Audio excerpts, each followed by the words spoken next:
I don't know how the auction works, but the world #1 T20 specialist bowler or T20 bowler Imran Tahir doesn't get a mention.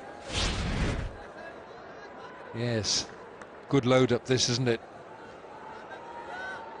He's a strong fella. It's a good finish, the way he pulls over that front leg. Mickey Arthur, Karachi's coach, Pakistan's coach.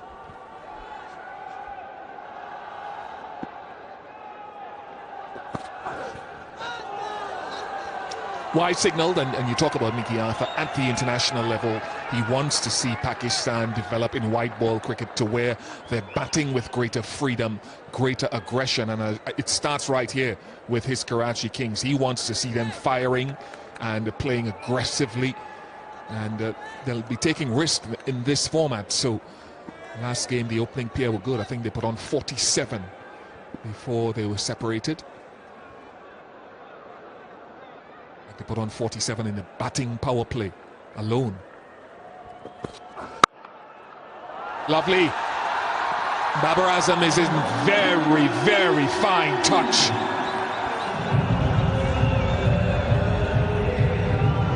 All season, he's made batting look easy.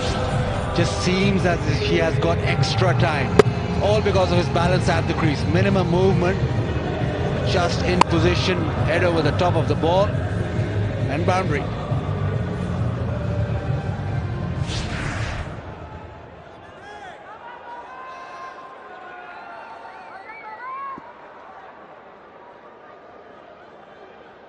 Very precise at the top of his run-up.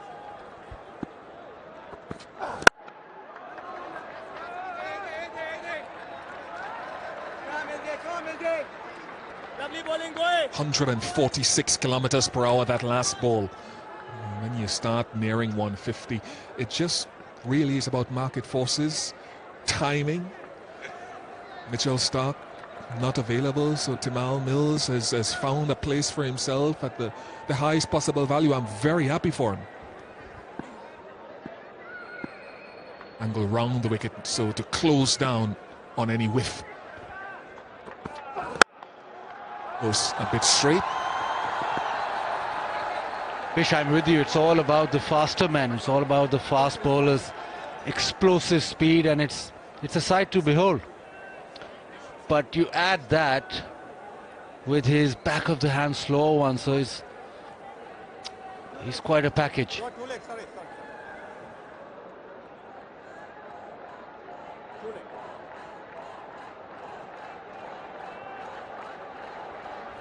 Kieran Pollard on the left of your screen as you look at it will be hoping to get into some form. Next to him is Ryan McLaren. Nice shot. Is it timed well enough? Yes, it is. 2 boundaries in the over, 14 without loss.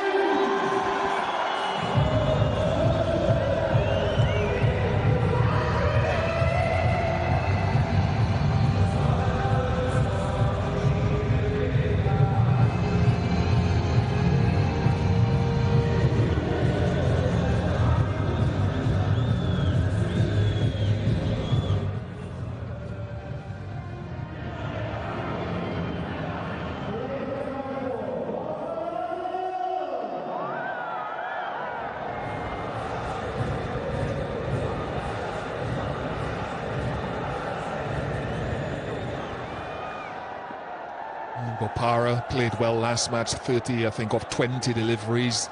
Malik has been the leading run scorer.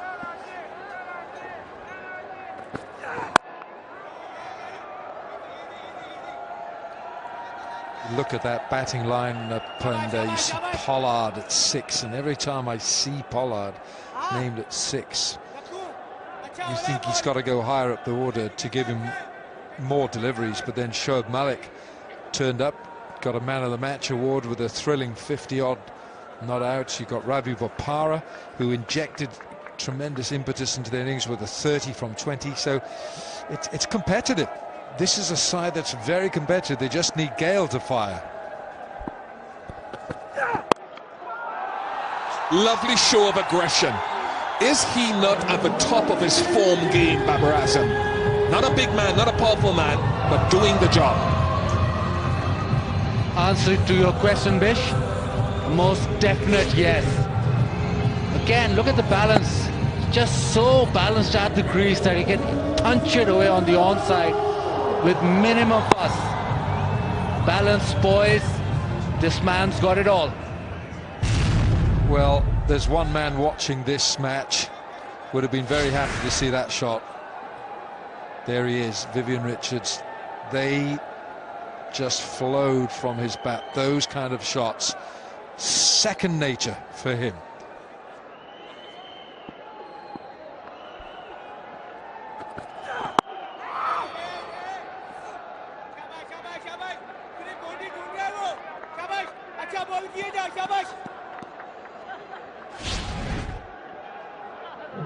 Look at the head, it's so still looking at the ball and it's not moved at all, so he's got full sight of the ball from the word go and then he just hits through the line. Fantastic batting.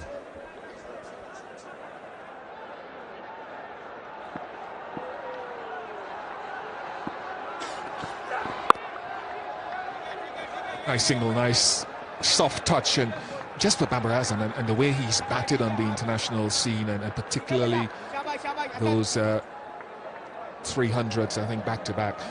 You have to think 2 years down the road when he puts on some more muscle, a little bit, maybe powers up a little bit, how his game will expand, because he's only of slight build.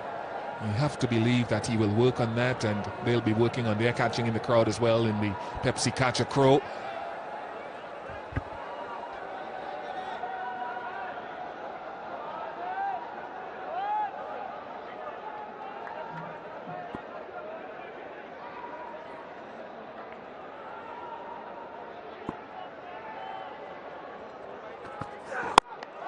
Nice strikes. Kumar Sangakkara has pummeled the first 6 of this contest.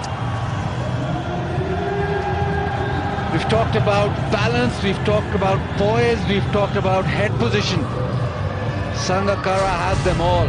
Comes down the track, but easy as you like, into the short weight, going through it. Bang, 6.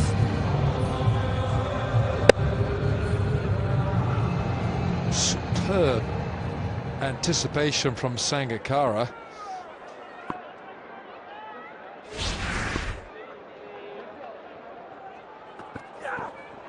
Oh, and what a riposte that is from the bowler.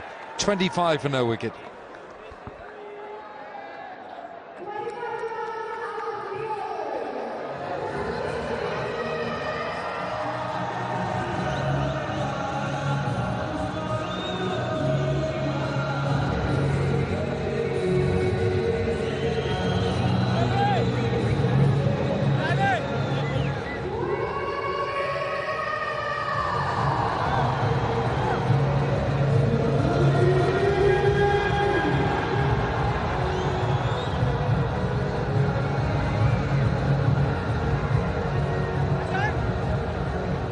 Three overs gone, 25 on the board. Karachi, oh gosh, he's been watching Danny Morrison.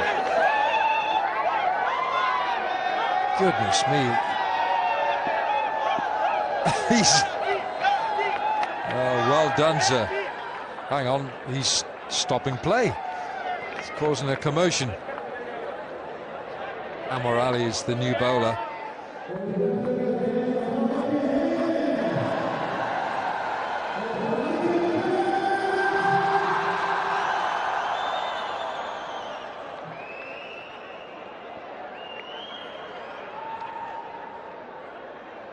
The most telling stat that I saw today was whenever Sarfaraz wins the toss and opts to bowl out of 16 T20s, he's just lost 1.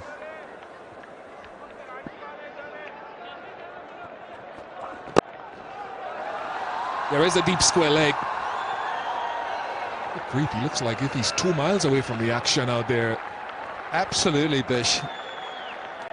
Hassan Khan, 18 years of age, and he had to go about 15 yards then, but because these boundaries are so much bigger than Sharjah, it's a much more comfortable zone for batters to say, right, we're going to get 2 here easily, even though you've got boundary riders like the Hassan. There's 2 there every time.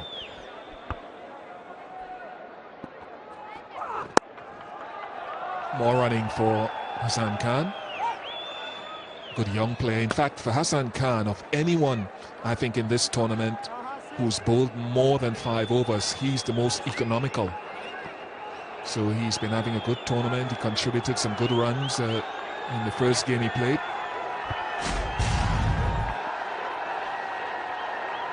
The bowler should have seen Sangakkara coming down. He didn't manage to change his length at all. Mir Hamza, he needed to change his length. He should have seen Kumar, because Kumar went quickly there, and he just bowled in the same thing, the same length ball that was always going to go. Inability to change his length.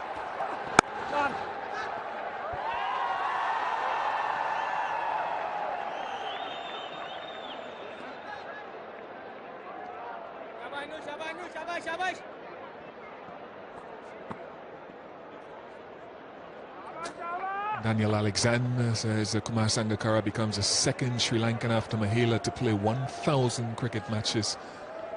Stop it. Stop it. What? 1,000 professional cricket matches. So what did you do for your life then, Mahela? Go on, Mahela. 1,000, yes. In fact, he's wrong. He said it's 1,100. It's in the air. How much has he got on it? Bowler looks completely fed up with that effort. Mahmudullah was the fielder. Sarfraz, the skipper's not happy either. What a big wicket this would have been. Babar Azam, man in form, just trying to hit this through the onside. Gets a little bit of a leading edge, but Mahmudullah didn't look as if he was quite catching this. He ran circles around it, he's misjudged it. It's a difficult art.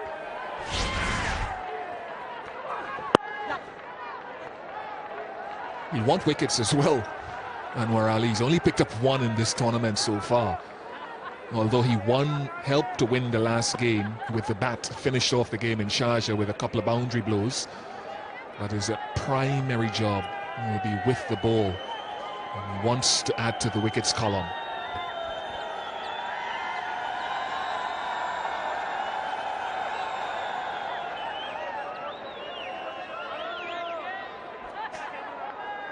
No shortage of the Q-Mobile selfie moments. Everyone's taking them.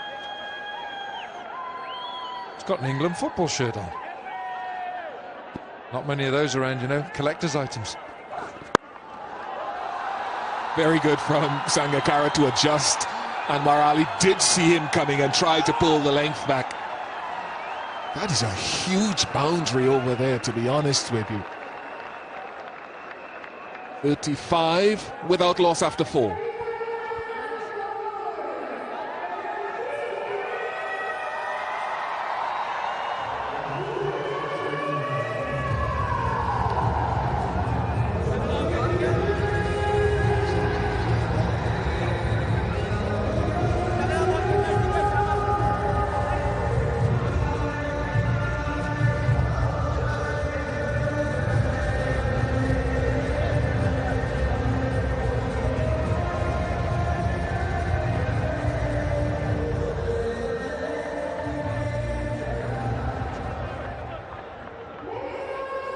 Four overs we've had. The Karachi Kings have been put into bat. It's a decent start by the Sangakkara skippered side. The skipper is opening. Chris Gale is not opening. We might well see Chris Gale coming in at 3.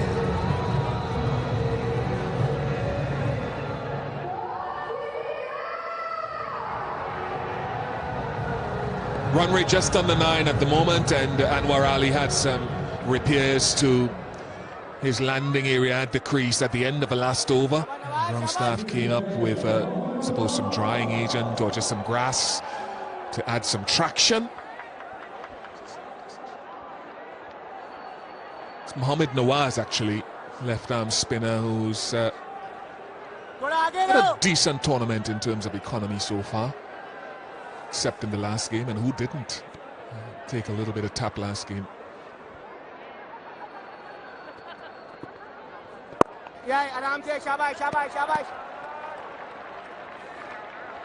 Important moment in the Karachi innings. Left arm spin, how much will it spin? Will you get any purchase? Just to assess that and then build your total. Hit the gap beautifully. What quick use of the feet from Sanga. Second six to him.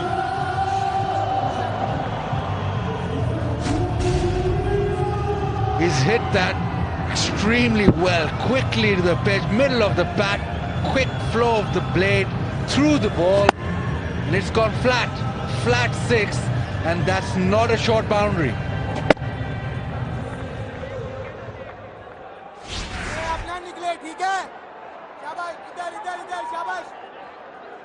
Well, a man has been deployed there now. 3 on the leg side boundary. 21 off 9 balls. That's a strike rate of 233 for the skipper. Sanga's in the groove. Got to pull his length back here, I think. He does pull his length back because mid-on and mid-off are in play. Sanga wanted to clear them.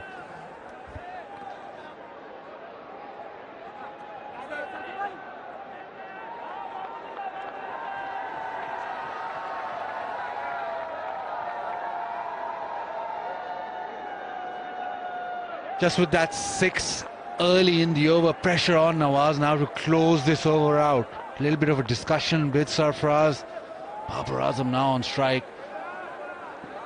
Be interesting if he pushes it through or still tries to flight the ball. I don't think he'll really give it that much air now.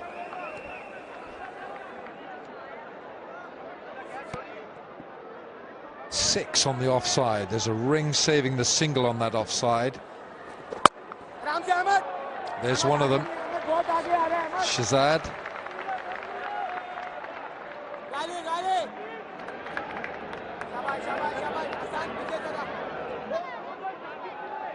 Got a ring there. 4 in that circle, and there's 1 behind on the 45 for the right-hander. And he goes leg side. That's a poor ball. That's down the leg side. That's asking to be placed down there. It wasn't hit, it was placed. It's not the line. Yeah, they'd set 3 fielders behind point. Just trying to make him bowl outside off, but it's on the stumps and it's easy pickings. No one behind square, leg side. Babar Azam in too good a form to miss out. Oh, that's the offside field, and he went leg side. Can't do that. 11 off the over. 46 without loss.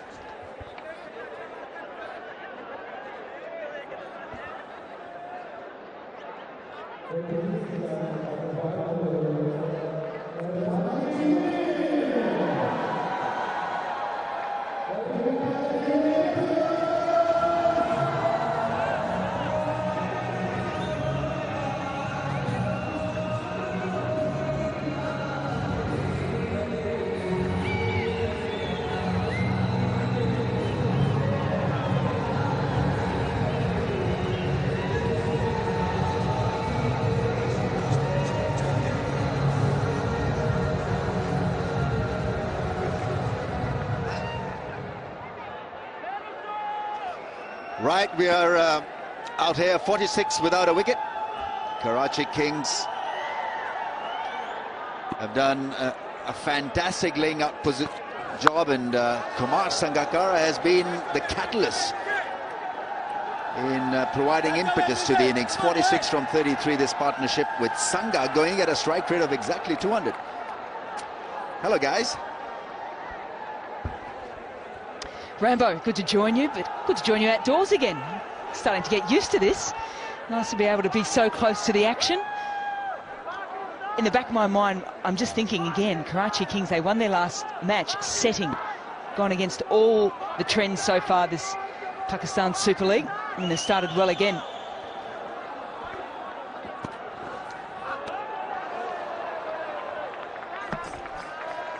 Kamal Mills, I like it. The heat.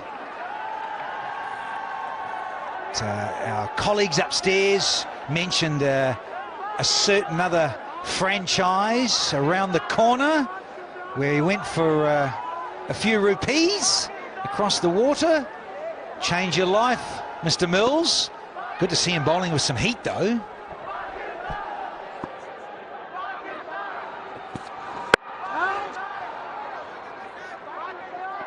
Yeah, he's got pace and plus the left arm angle.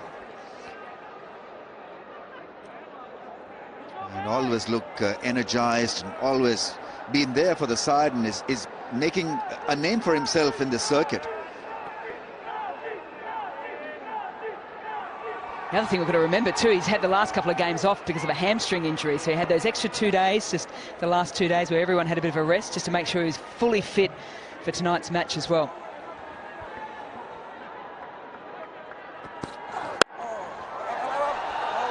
Almost a catch. But just worked the angle, Kumar Sangakkara. Now half an over to go on this power play. They'll be pretty pleased so far, the double Ks. Almost 50 up. Almost a catch as well. Yeah, chip shot over the infield. Close, but not close enough. It opens a lot of options for the Kings. 49 without a wicket in 5.3.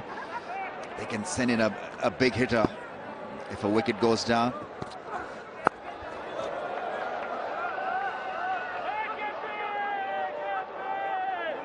.50 comes up.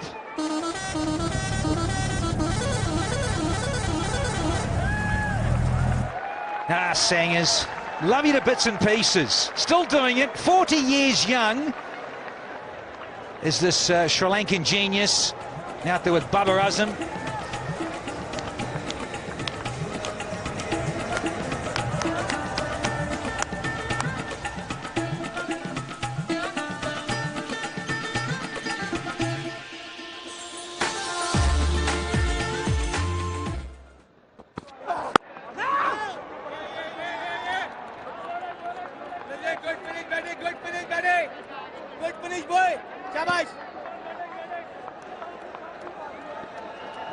Sangha have contributed more than Babar, but I think it's a good opportunity for Babar to learn from Sangakkara. The other night, Sangakkara was on the weaker side of a partnership, but he just carried on.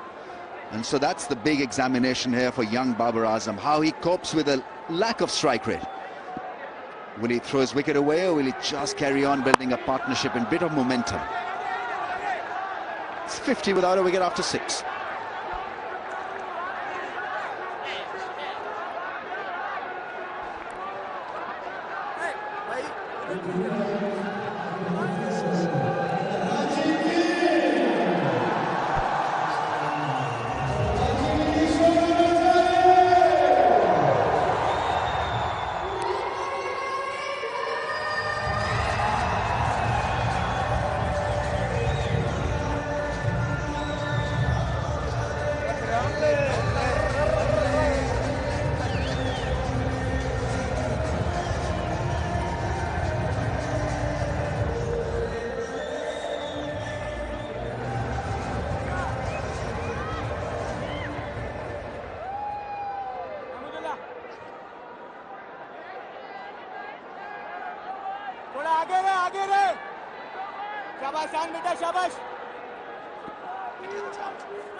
A good use of the feet. Kumar Sangakkara is such a specialist against spin. 72 for the opening partnership in their last match with these two guys out in the middle. 51 on the board without loss. Does that justify the reason not to have Chris Gale as an opening batter?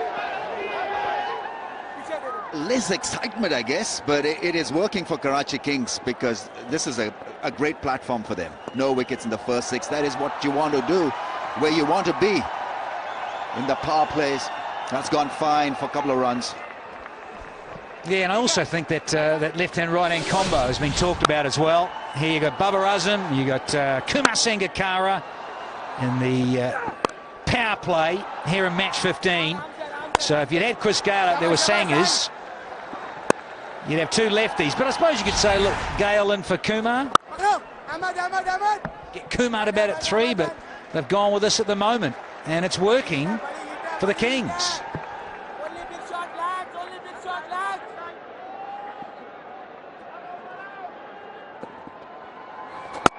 It's quick through the air, not getting the ball to spin a lot, but this is how you usually bowl in T20.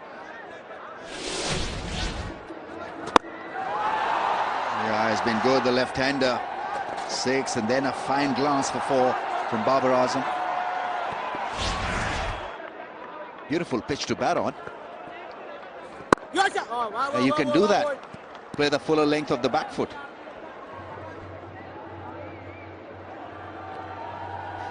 Well, for those that missed the pitch report earlier on, it was fantastic to go out and see the pitch pretty much looking like it was for game 1. 190 on the board in that match. Fantastic to see live grass on a pitch at Dubai.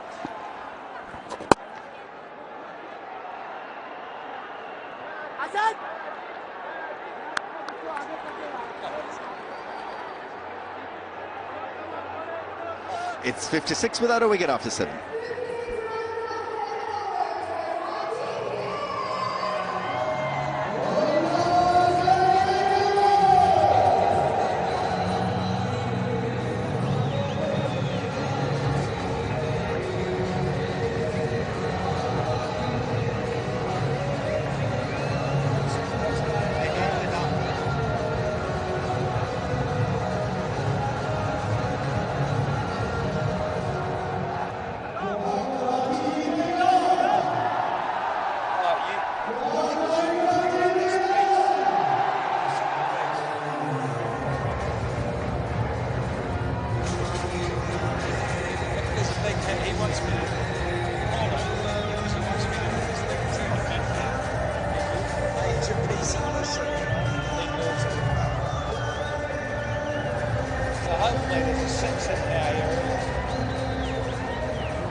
Mahmudullah, the off-spinner, coming on to bowl and gets driven through the offside. Oh, how cool is that? You've got to applaud the talent. That is Babar Azam. Fantastic balance and beautiful execution. Go, Bill. Pop this in your coaching manual. Did absolutely everything right. Good stride to the ball, was balanced, let the ball come to him, picked the gap, chalked up the 4.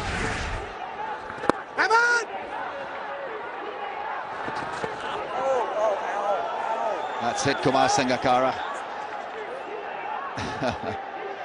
But he's got enough muscles there to deflect it away. Shazad, was that with the throw? He wasn't exactly popping over and saying, I'm really sorry. Oh, just a little hand up, yeah. Hands up, baby, hands up. And that's it. Nothing else. 70s? You might have just snuck in there. I reckon you're right, Rambo.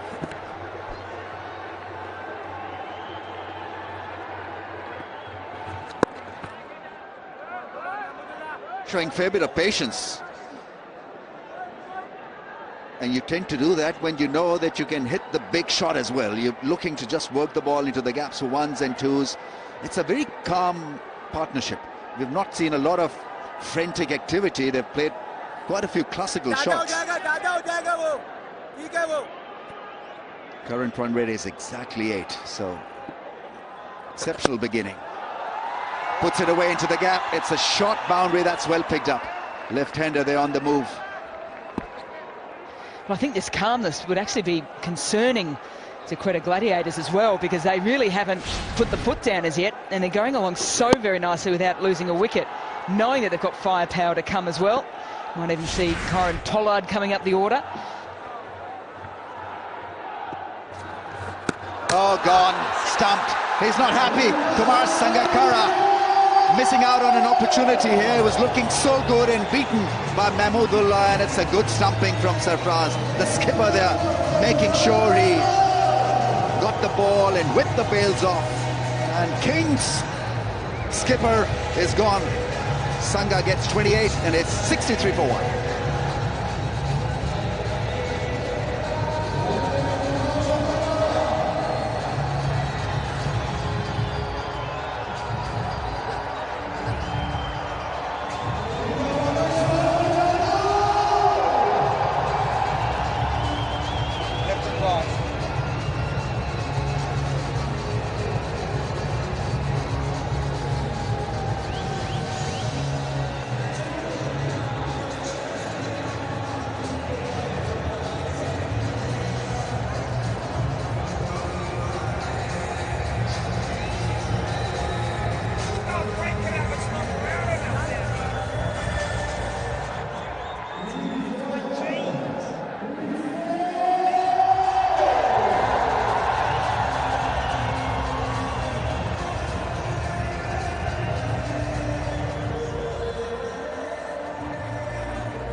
.63 for the loss of 1.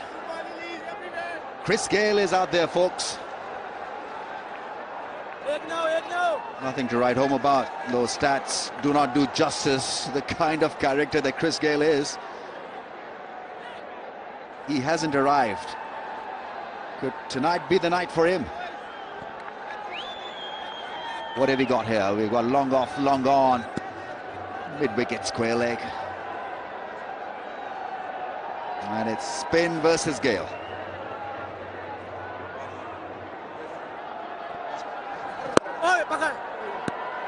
Wears it down sensibly, calmly. And Karachi 63 for 1.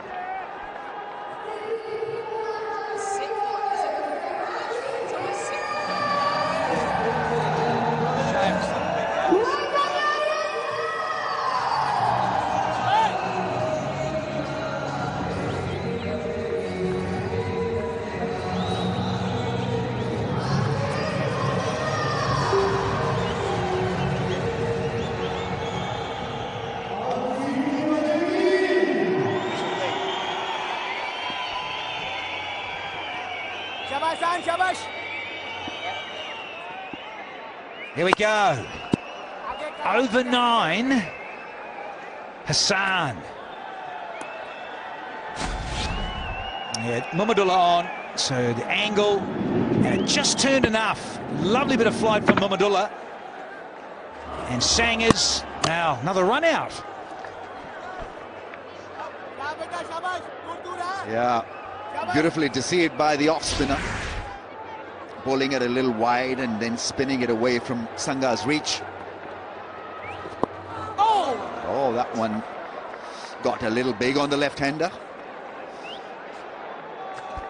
I was just giving the odd no, no, no, no. Don't lob it back to the bowler, Christopher Henry, G. Yeah. Well, boy, very well, boy. Oh, hotting up, heating up for the stormy one. International viewers, get amongst it. cricketgateway.com and stream it. Oh, Gayle. Yeah, blood is rushing and pumping. I don't think he's kind of an individual who thinks about getting out, who thinks about being not in form, so I'm not going to hit the ball hard. I think he just looks at the ball and takes off. Come on. Interesting, it's a shot that I don't usually see Chris Gayle trying to get off the mark big time with, is the sweep shot. Interesting he's pulled it out tonight. That's after a single off the first ball, and he's faced 5 dots. Boring. Gold, Rambo. Yeah, I'm with you. crowd, anticipation. Kevin Peterson just down in front of us here at long off. Long on's back there. Straight mid-wicket on the fence. Deep backward square. And he continues with the boring theme to get off the mark. Very boring. Gale 1 from 6, 65 for 1.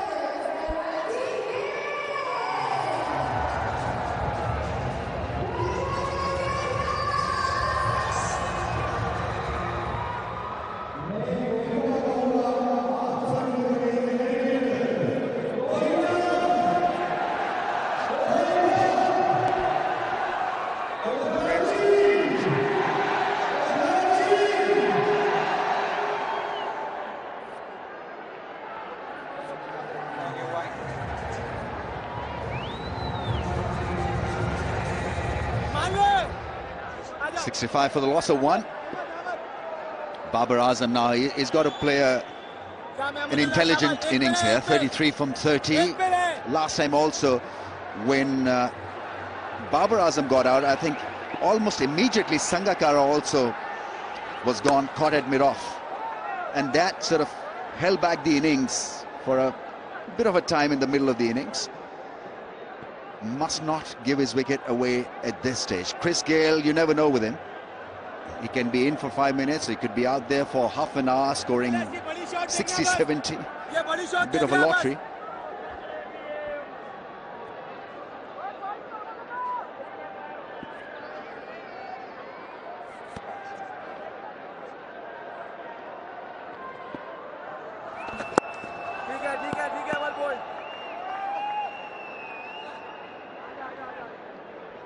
Well, he's back on strike. That's what matters. Gale is a single to Babar Azam. Crowd, they're coming in all the time for that Pepsi catcher crawl. And if you do, well, you're into that pool of $100,000 US. I think we've got about, I think we've got, is it 7 or 8? Something like that, isn't it? Yeah. Watch out. Chris Gayle is on strike. Is 2 now from 8. Keep the faith, boys, keep the faith. Here's a man who can make things up quickly.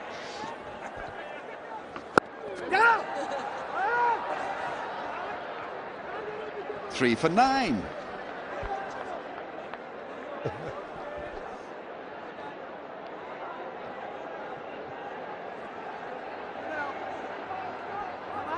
Look, he's been so circumspect right throughout this tournament, trying to get himself into an innings of note with singles. It hasn't quite worked for him yet. Maybe it's better just to put the foot down. Pressure on Babar Azam. Oh, that's well fielded. That's good cricket from the Gladiators.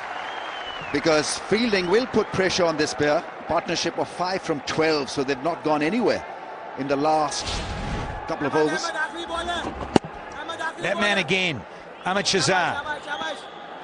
He's good in there, round at mid-wicket, hog ring inside the circle. Muhammadullah, last ball. And he's going to pinch the strike as Babar Azam. So they've had half their overs in that wonderful position to be in at 69 for 1.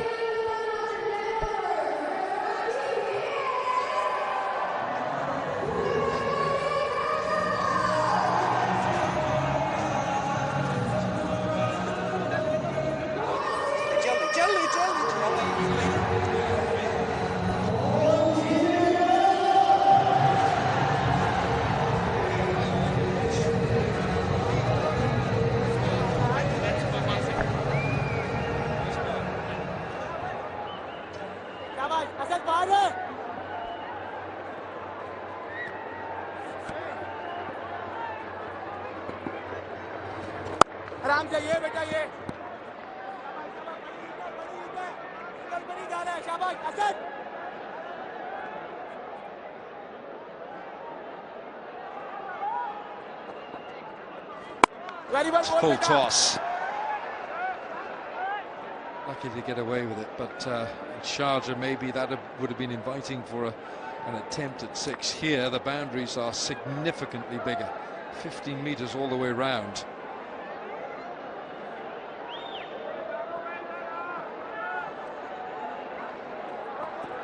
Chris Gale yet to fire in this inning as well, 3 of 9. The other thing that he does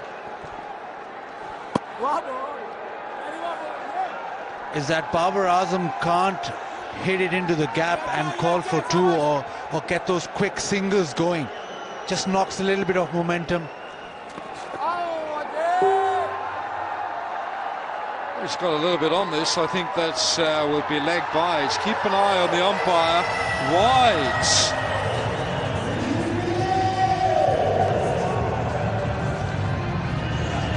Bemused looks from Sarfraz, from Hassan Khan. Maybe just hit the pad. Yes, it did. And Umpires given wides. Well, there's a little bit of pad involved there.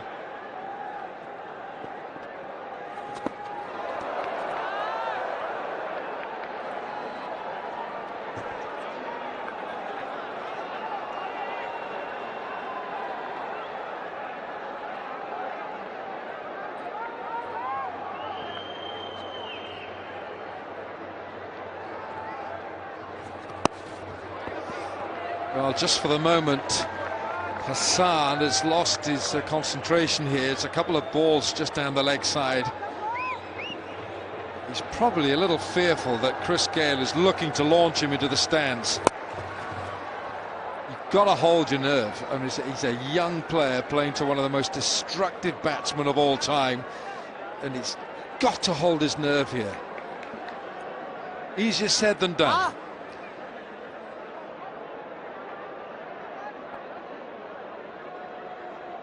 I say he's doing a good job, Alan, because he's only going for 15, 1 ball short of 3 overs. Chris Gale is 3 from 12, trying to get him away and can't so far.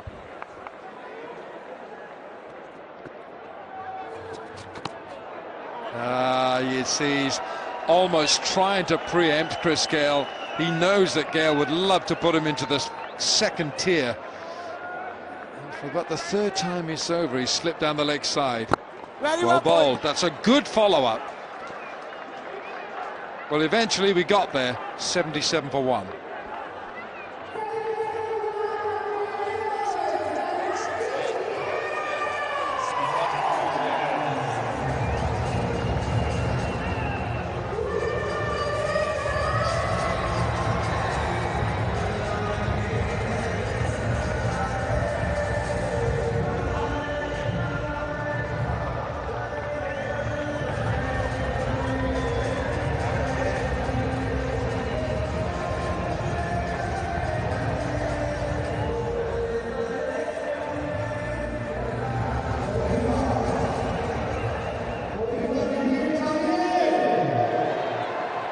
Yeah, I can't hear you all.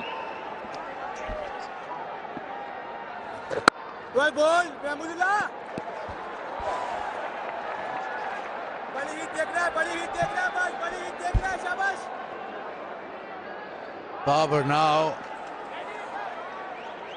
needs to find a boundary.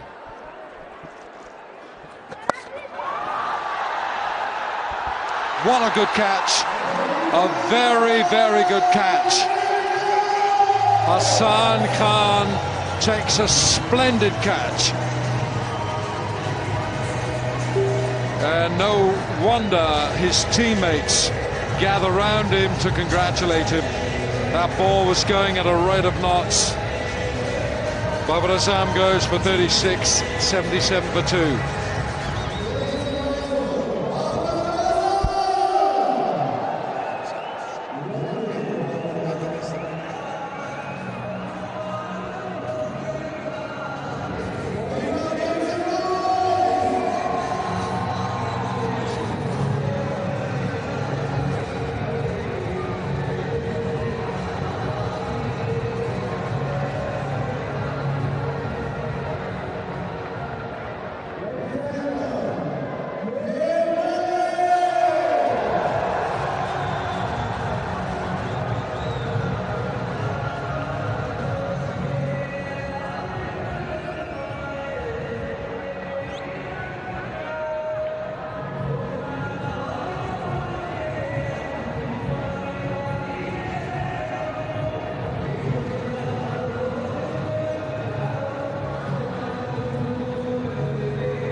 Shoaib Malik is the new batsman.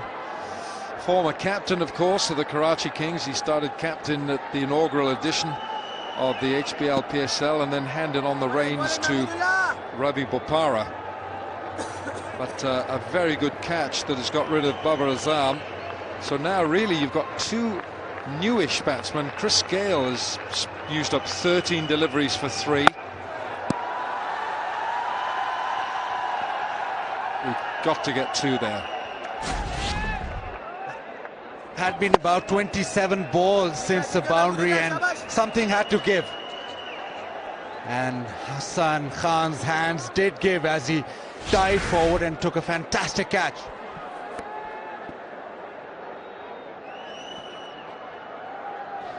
Ahmad, आराम से.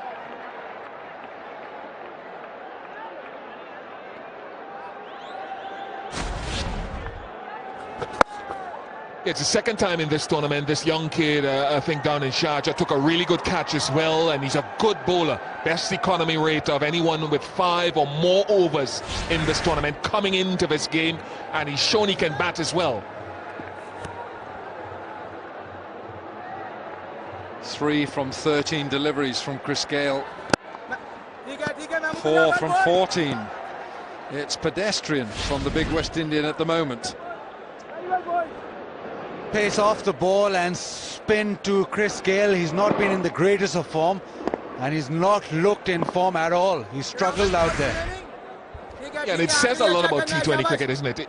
You have, if you come into a tournament or game out of form, it's very hard. It's not impossible, but very hard to get yourself into form.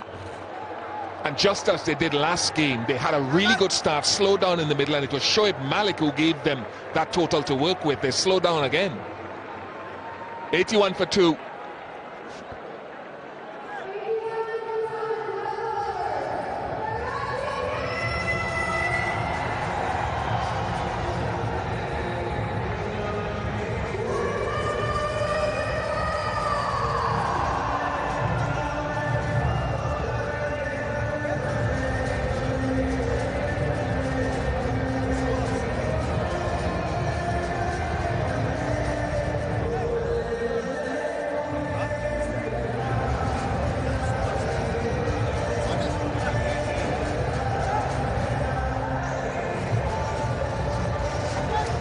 They're having a good time tonight in the HBL VIP box, which if you were in there, you'd be in the firing line for a Chris Gayle special. And they would be too for the Pepsi Catch and Draw. Stand in the crowd, take a catch, and you can be in for a share of 100,000 US.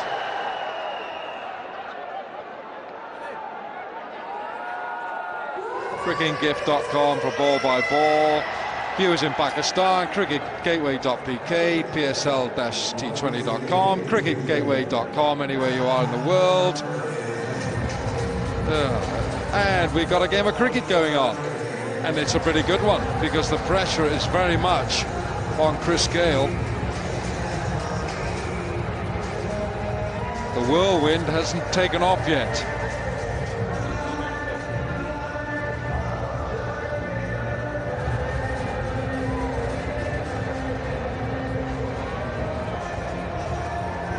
Mobile selfie moment. Well, it's more of a video that he's getting.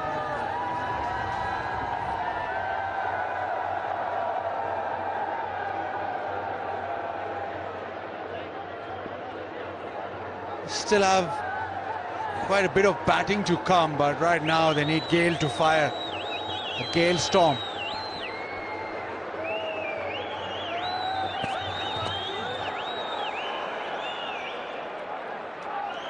Jamal Mills will relish this little challenge of bowling to Chris Gayle. He's got the pace just to unsettle Chris Gayle. If he drops 1 or 2 in short, by nature Chris Gayle doesn't like it to. He likes to drive down the ground. Well, I like this captaincy as well. A slip in for Gayle, who they recognise is struggling. He's 3 from 13 or 14 deliveries.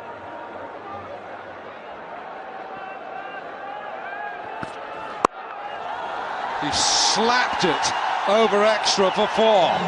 That was no more than a flat batted slap. Maybe pace on the ball will help Chris Gayle. Short and wide, and he just stood there and deposited that over cover. Strength of the man, 4 more.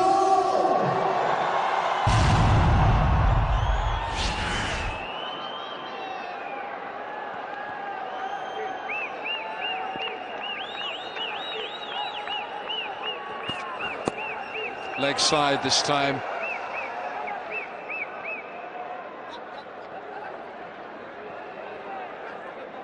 So the foundation for Karachi has been set here. Chris Gayle hasn't got going, but what you know that Bopara and Pollard are to come. But Shoaib Malik was in form in Sharjah against Peshawar. It was a very attractive half-century this from Shoaib Malik.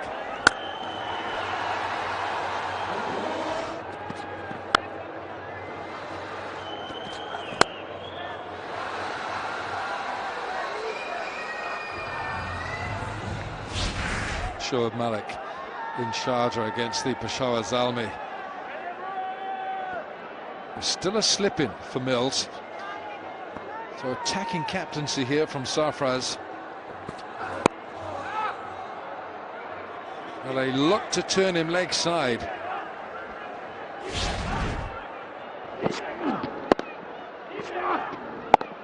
When you pitch it up to him, he does hit it very, very hard, straight down the ground and through mid-wicket. Just clears that front leg of his. Anything on a full length in Sharjah, Shoaib Malik attacked it. He went down the ground, as you said there, Baz, or he went leg side. Good, clean hitting.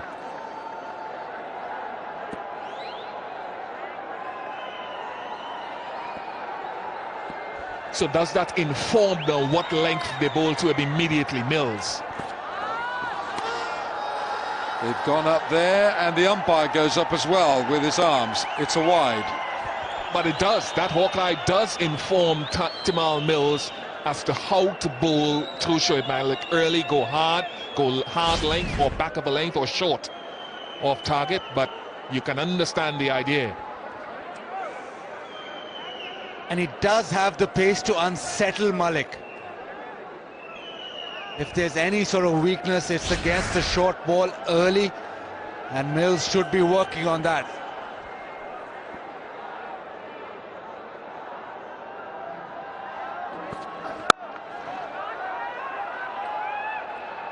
Good looking shot, and it just brings the one. There is the deep point fielder out there. Karachi Kings put into bat by Sarfraz. It's the 15th match of the HBL PSL. Every captain has put the side in, having won the toss, and we've had only 3 teams who have defended. Every time the side has won the toss and fielded, only 3 times out of the 15 we've had has the batting side won, the first side to bat won. Now, Chris Gayle, 9 from 17. He's just had a 4. He's just had a 4 over extra, which has improved his strike rate. He's still only 52.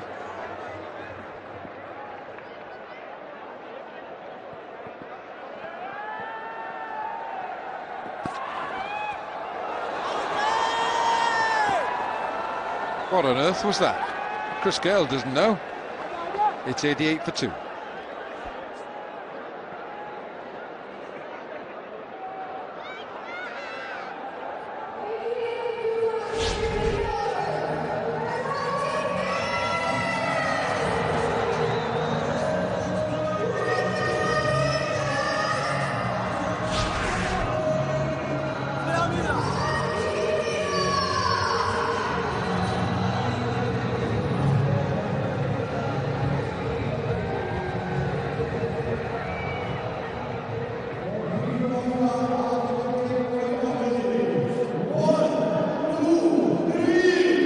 Salman Iqbal, who's the owner of the Karachi Kings, came away from Sharjah with the 2 wins that Karachi desperately needed.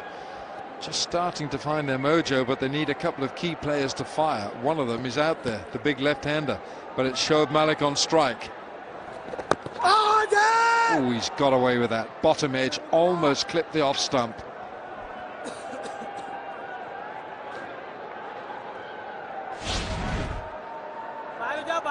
It's a little bit of spin coming back. Too close to cut.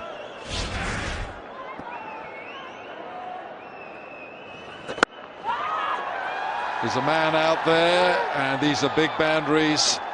These are very big boundaries, so these fielders are at least 10 to 15 meters deeper than they were in Sharjah. The problem for Malik coming in straight away here is that he likes to get those singles and doubles and run hard once he's building his innings. Right now, there's not a lot of choice with Gale running hard. So it'll be either a boundary or a single. That's not the way he plays. It's been hit very, very hard.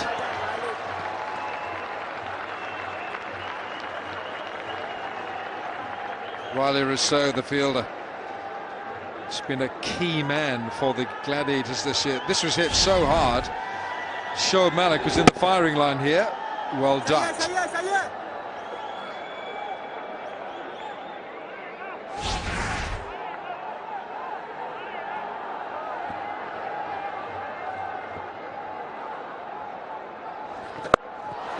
He's caught hold of this, and it's too fine for deep square. So 4 runs.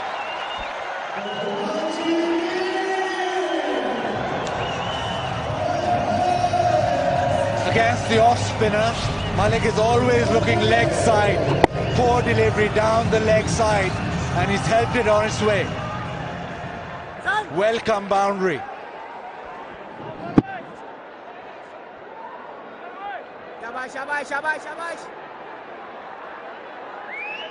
Good effort by the youngster Hassan Khan. Now this time Hassan takes it nicely. Another good catch by the youngster for the Quetta Gladiators. Shoaib Malik, who was trying to force the pace, has got to go back. He's gone for 9 from 9. It's 94 for 3.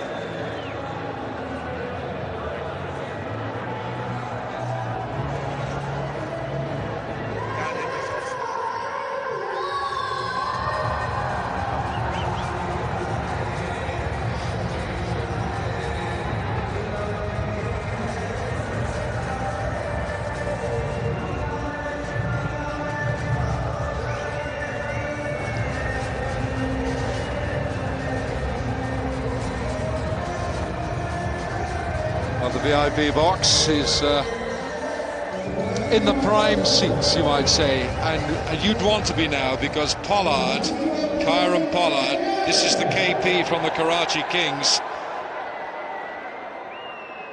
He has joined Chris Gale, so you've got 2 of the biggest, mightiest, most destructive West Indian batsmen out there. And one of them's not firing at the moment. This one. He hasn't gone anywhere. He's got 10 from 20, 94 for 3.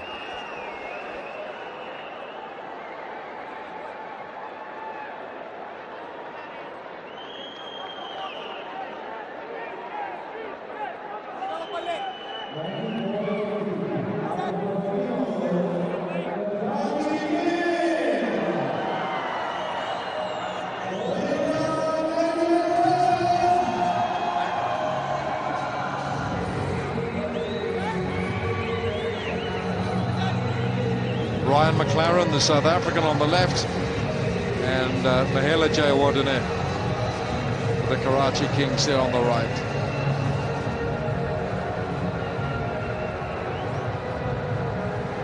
Oh, at the current rate of scoring, Karachi Kings will get to 134. But Well, with Pollard there and a rejuvenated Gale, a projected score of 134 is well within their grasp. They've got to be thinking of 150 here. Pollard, and it's Anwar Ali with the ball. Not unsurprisingly, he gets a short one first up. Well, they'll be rolling their fingers over the short ball as well on this pitch that is gripping. And Mamadullah, what a night he has had. He picked up 3 for 21 off his 4 overs. Pepsi Kachakro, they haven't had too much interest just yet, but it's a nice crowd that has built up here in Dubai. It's a big stadium, and the lower tiers have been really concentrated with fans. Quetta have got their fans in. Now Chris Gale, strike rate is 50. He's faced 20 deliveries. He's hit 1 boundary. He's got 10 to his name. Karachi fans will be hoping he can change gear dramatically.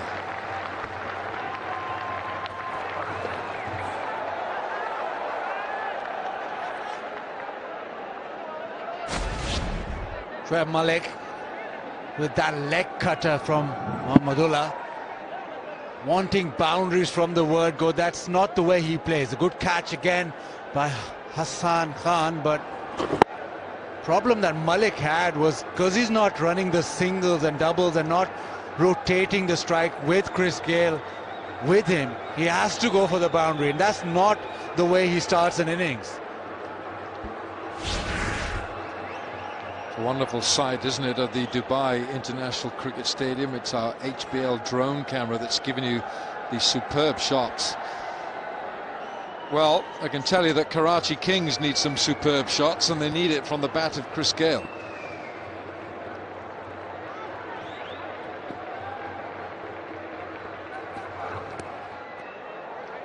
It's going to be another wide. It's been a fair few wides bowled tonight. Thought he was smart bowling by Mamadullah as well. He doesn't want to give Shoaib Malik the turn to hit width into the leg side, so he bowled the leg cutter. It held up on the pitch and made it more difficult to hit. So smart, clever bowling by the traditional off spinner.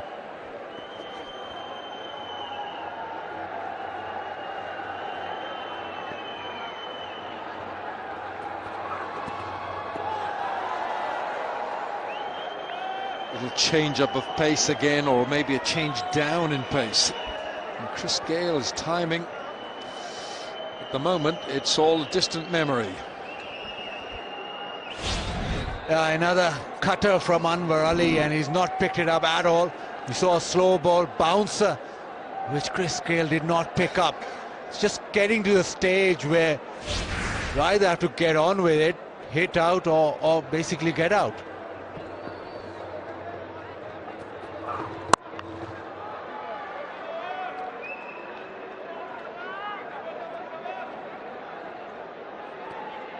Saying it's the easiest pitch on which to hit through the line of the ball because the ball is gripping, but certainly 11 from 23 is representative of a guy who is not in his best form, and you understand why Sangakkara chose to open the batting with Babar Azam to get the team off to a good start. They haven't been able to build on it yet.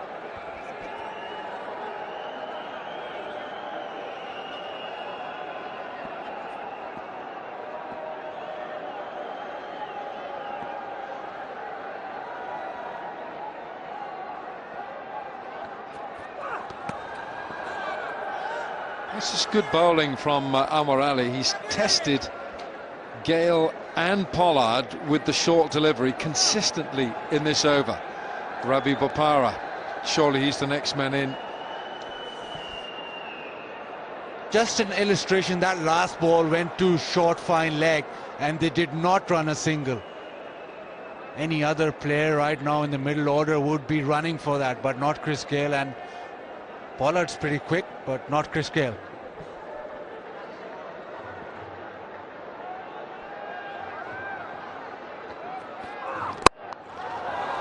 Nearly took the bowler's head off. It's really been hit hard. Nawaz, the fielder. It's the end of 15 overs, and the Karachi Kings haven't been put into bat on 98 for 3. We have a cool strategic timeout.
Current run rate is 6.53.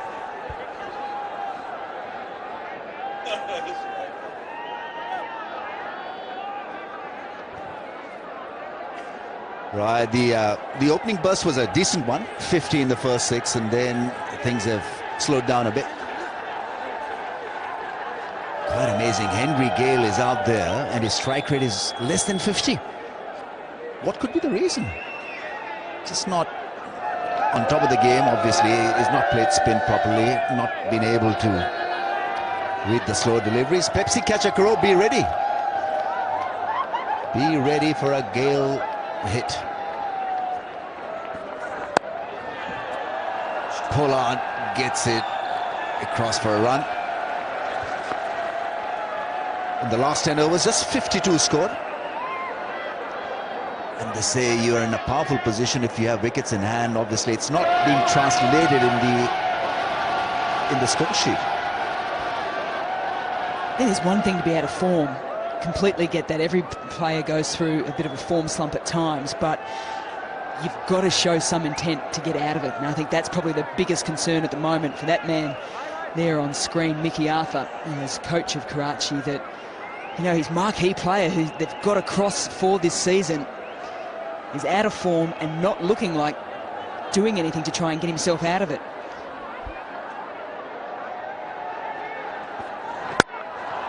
Yeah, that's more like it. 100 comes up with that big drive down the ground. I think he's caught it as well. Yeah, he's claiming it, and he could be part of the Pepsi Crore event. Oh, magnificent. And eat your heart out, Melanie Jones. You picked it, girl. Chewed into him. And there he goes. He says, I'll have a major piece of this one. And so does the fielder, back about 10 rows to catch the cash. Yeah, dropped his phone, didn't drop the ball. He can buy plenty of those phones now that he's part of the Pepsi Catcher Crow. Once again, not being able to decipher the slowness of the ball. Slow bouncer. He got a huge piece of this, didn't he? Just watch the catch, though. That's commitment to the cause. Love it. This is the Chris Gayle we're used to seeing right around the world, all the T20 competitions. He's hit 100 in every single one of them, bar the Pakistan Super League. Maybe this innings here, he won't get 100 tonight. Maybe it just kick-starts himself into this series. Yes, he's a star. He's a Pepsi star now. That's a flake into the gap. Only a single.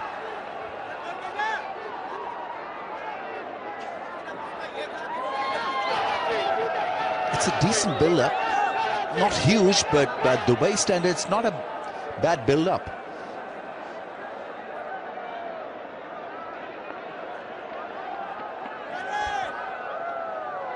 Yeah, temperature too, I've got to say. I think it's creeping up. It's getting a nice little bit warmer.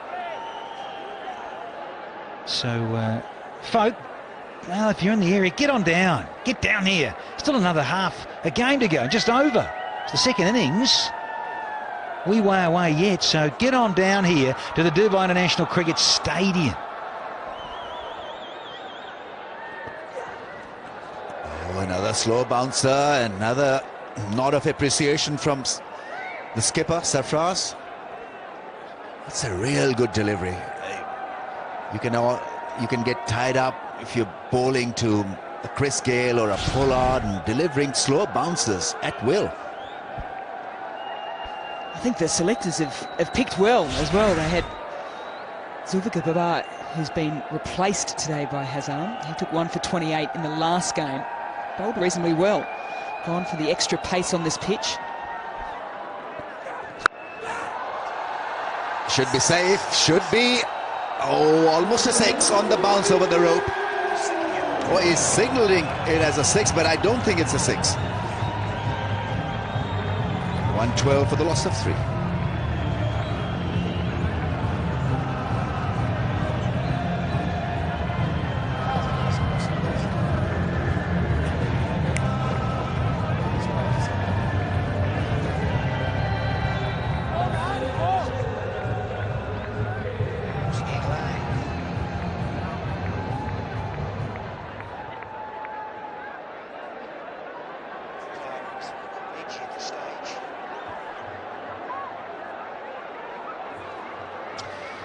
Yeah, I'm just going to, I reckon, check between this over and change the decision. I don't think it was a 6. We think it was a 4. You at home probably concur with that. So umpire Ramon Martinez is going to check this out. Lovely strike. But it drops just inside. There you go. Just inside. So going to have to change that decision.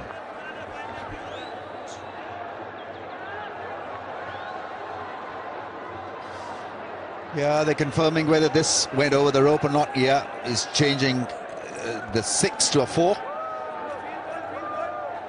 Just a slice is so powerfully built, Pollard. Even a slice almost went for a 6.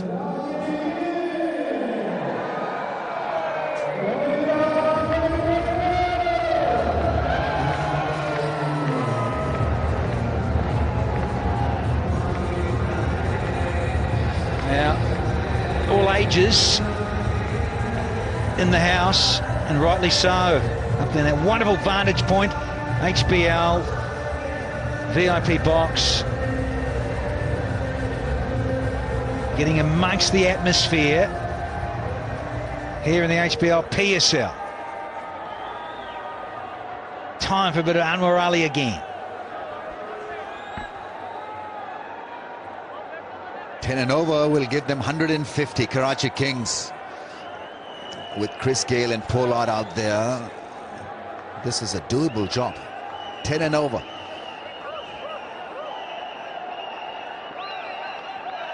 Gayle on strike. Anwar Ali was a good delivery. Seen a lot of off-cutters and slow deliveries bowled to Chris Gayle, and he's not really been on top of them. Well, I'm just looking up here from our great vantage point, this commentary box in the sky. I tell you what, I reckon he gave this up, Gayle. Hits it, and Peterson knows it's on. Picks up. Geez, he's jumped. If that was hitting the stumps, he was Gonski. He would have been out of here. Nothing was grounded. Peterson was alert to it. Even though he knows it's going wide. Slide the bat, big guy. I don't care if you're 37. He's had issues with his hamstring. Could be a reason why he really didn't threaten the throw. Into the gap, and good enough from Pollard. It's a boundary that gives him, obviously, gives him his second 4 and into double figures. Yeah, so much rests on the shoulders. Kieron Pollard at the moment, 2 4s and 2 deliveries for him. So he's striking the ball reasonably well. They haven't come out at the middle as yet, but he's still managing to find the boundaries. Credit Gladiators have certainly assessed this pitch well, particularly their pace bowlers. Lots of cutters into the pitch, lots of change-ups.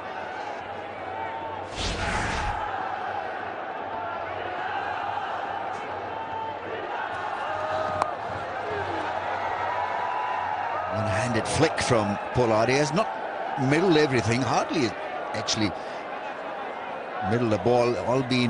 All boundaries have been off inside edges or outside edges. I think Gladiators have bowled splendidly well. Changed the pace, not afraid to challenge these 2 powerful strikers. The fielding has generally been good. Absolutely endorse that, Rambo. I'm just looking from the other side of the coin. The batting, if they go at 12s from here on, and they'll get to around that 160. But can they? Can Gayle pull the choke out and start this lawnmower and go crazy and cut loose? Because at the moment, he's striking at under 70, and he's been there for 28 deliveries. Confirmation, projected scores are here around that dozen and over, gets him close to 160. But I tell you, with Chris Gayle, the way he is, he can't get out of second gear. Pollard, on the other hand, he's striking at 150.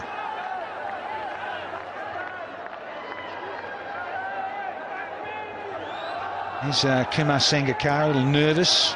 Ravi B ready to rock and roll. He's next in.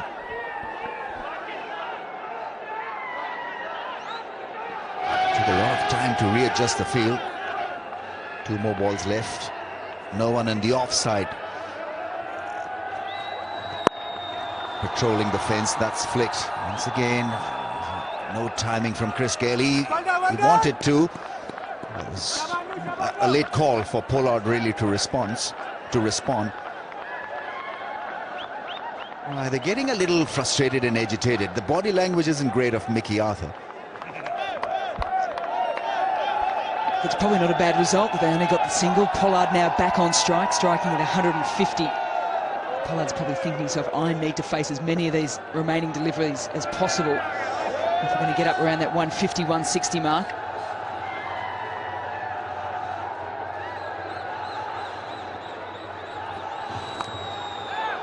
So again, it's a miscue, hesitation between the two runners. They eventually take a run. All right, then partnership, would you believe, 24 from 20 balls. We're talking about Gale and Pollard, 118 for 3.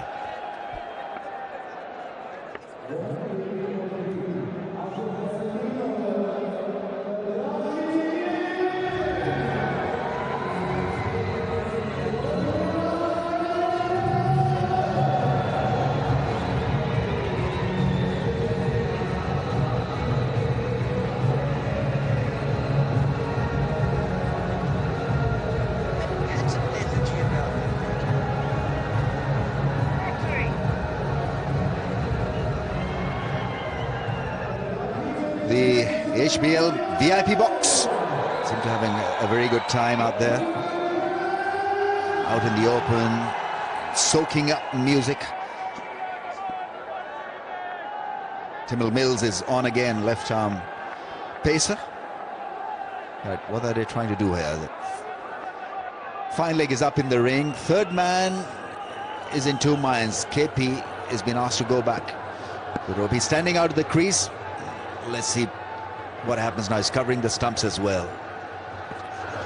Oh, that's a good delivery. A little bit of extra bounce.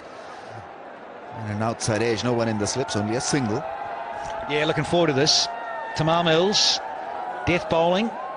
Wonderful variety. This guy's got wonderful variety as well. Very bright out there. You need the sunglasses.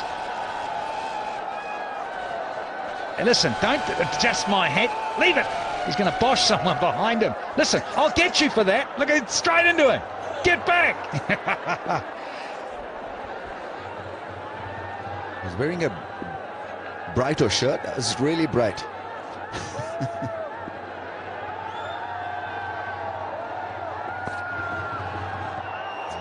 It's a wide. It really was a wide one.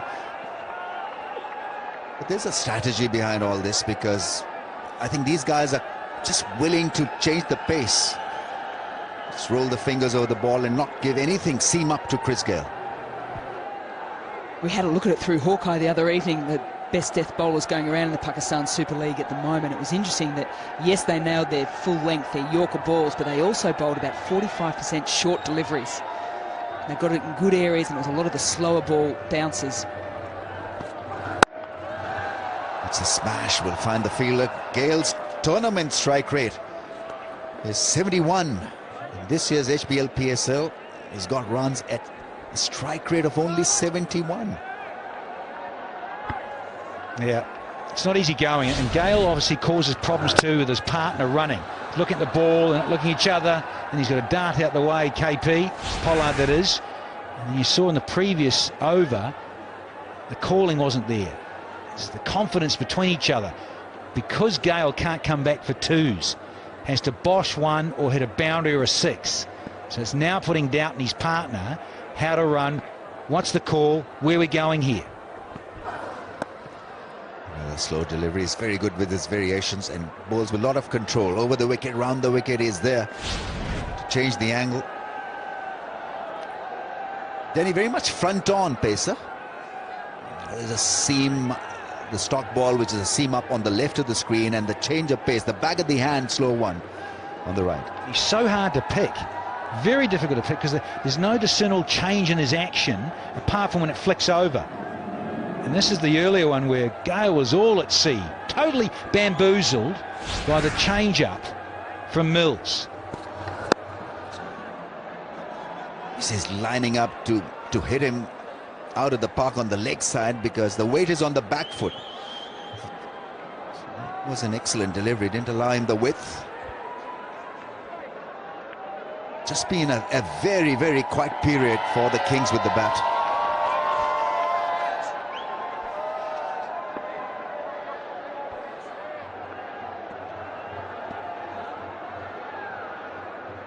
Two to go here in the 18th. They've only got 5 from it, with a wide as well thrown in. Pollard, where does he want to go here? Excellent bowling. We've got to give credit to the pacer here. We're talking about a guy bowling in the 18th over, deep in the batting innings, and not been hit for a 4.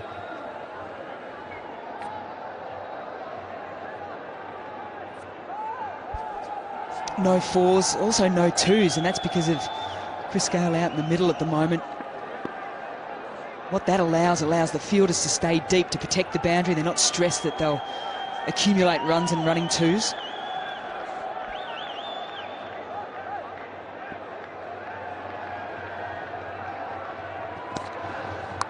Slow ball only gets a single. Excellent stuff. Really was well bowled by Mills. Outstanding talent he is. 28 without a wicket in his 4 was burst. Brilliant. 125 for 3.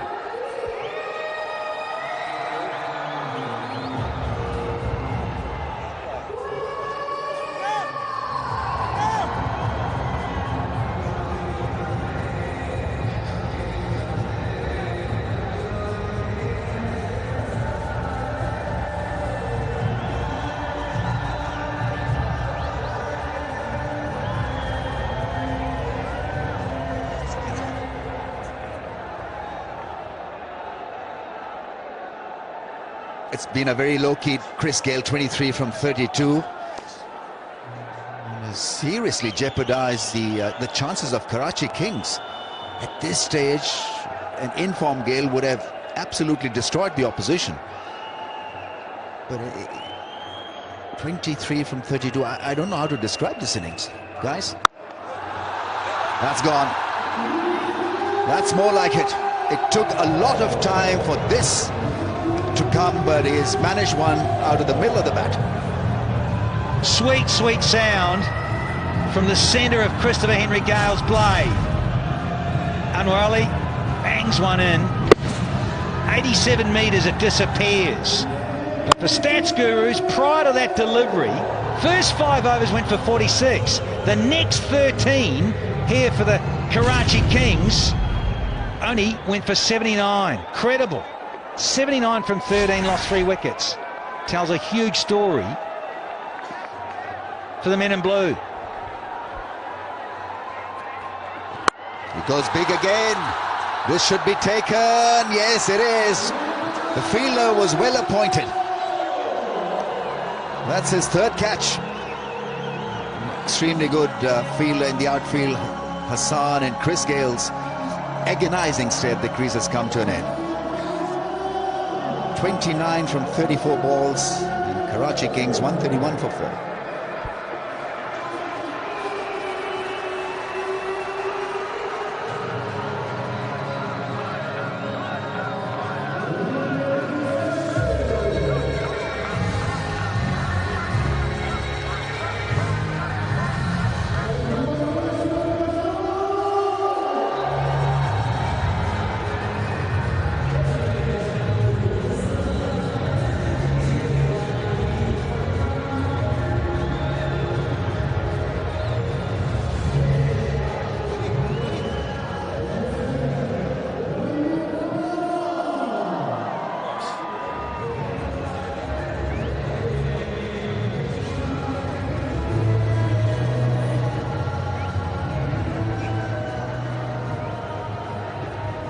Ravi Bhatpara, he's in now at number 6. And so they didn't cross. We're just wondering that. With that dismissal of Chris Gale, had they crossed? Umps are saying no. Those are good numbers. It's a shame he wasn't in maybe 2 overs ago. That's what the coach will be thinking. St. Mickey is looking a little pensive at this stage. So only 10 deliveries to go in this innings.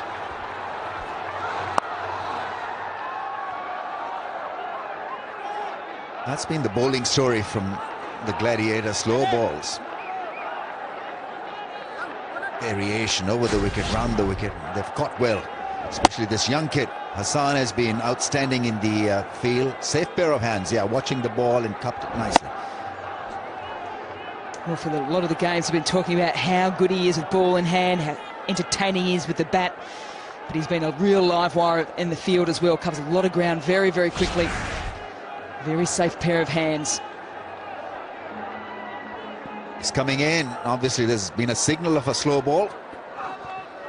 Yeah, it is a slow delivery. That's well read. And it's another dot. Yeah, it's the beauty between the skipper Sarfraz and bowler Anwar Ali. Bit of international cricket together. A couple of little subtle signals. Even a key word between them. Cheeky little bit of code. Yeah, Hamza's got one up his sleeve.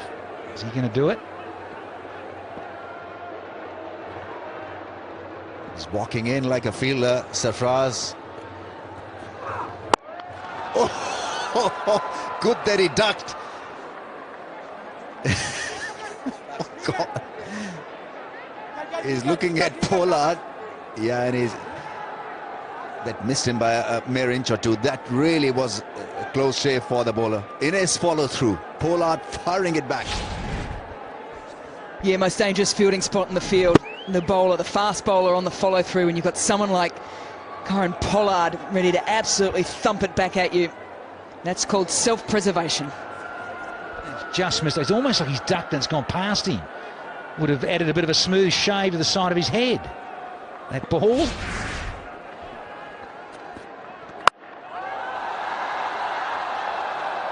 Caught. That's good bowling. Riley Russo taking a very good catch, neat catch, and everything is working for the Gladiators. They bowled brilliantly, changed the pace, and Kings have faltered repeatedly.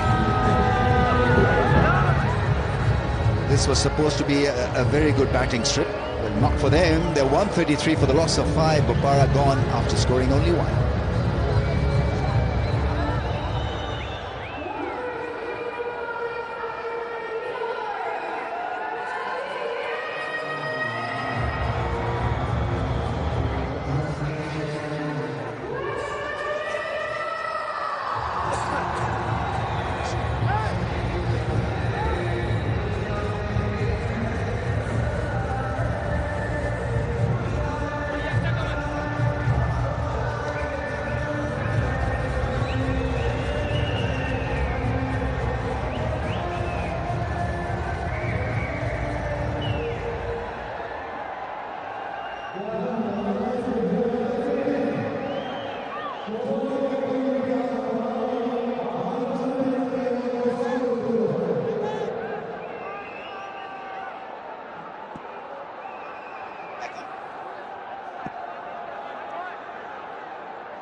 Last over, and gets hit powerfully.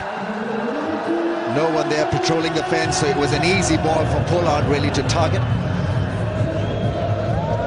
Well, he's picking it. It's Kieran Pollard. The slower ball, he read that one where he smooshed it back past Anwar Ali, and this one, well, that's a dismissal of Bopara. Sitting back, yeah, they're waiting. Sort of almost know it's coming. Lots of change of pace. You've got to get more on it than that, Ravi. So Hamza, yeah, he's been given the duties of the final over. This young fella.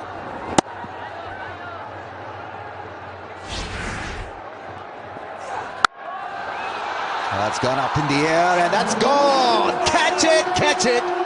Has somebody caught it? They've been good. If that's a fair catch, that'd be the second of the evening. But massive hit from Pollard. The jury's still out, Rambo. I don't know. Mel and I don't reckon it is. All this excitement here, though. Tell you what, it's a beauty of a stroke. Swivel, he's 6'4", and only he could have swiveled this for the Kings. Has he? Has he? Oh, send him up here. We'll sign it for you. Yeah, that's gone as well. It's a 4. Bit of a late flurry from Pollard. 4-6-4. Well, big opportunity here for Hamza, coming on to bowl the last over of this match up against Kieran Pollard, and he's gone, thank you very much. You're a youngster, you're new into this Pakistan Super League. I've taken you for 4-6-4. Pollard flakes, finds the fielder, says no to his partner. Makes a bit of sense. Just 2 more balls left in the innings, so let Pollard strike them out of the park. Straight away. To get back. Young Was, stay there. Ahmad Wasim, he's come in. But he's 31 from 18, striking at 172 is the big West Indian. It's away down the leg side.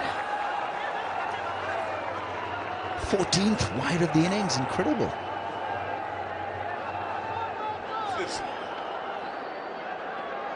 Viv's not happy. Ahmad Wasim was certainly not happy when Pollard said, no, we're not going to take the single, I'm going to keep the strike.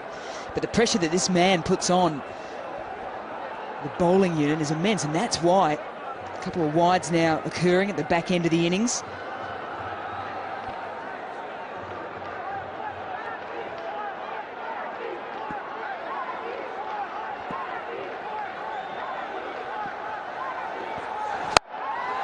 It's gone up in the air. Will this be taken? Unwarily is a good catcher.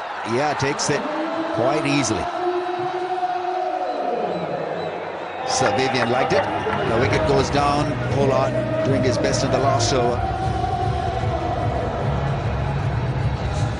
Gone for 31 of 19, and it's 148 for 6.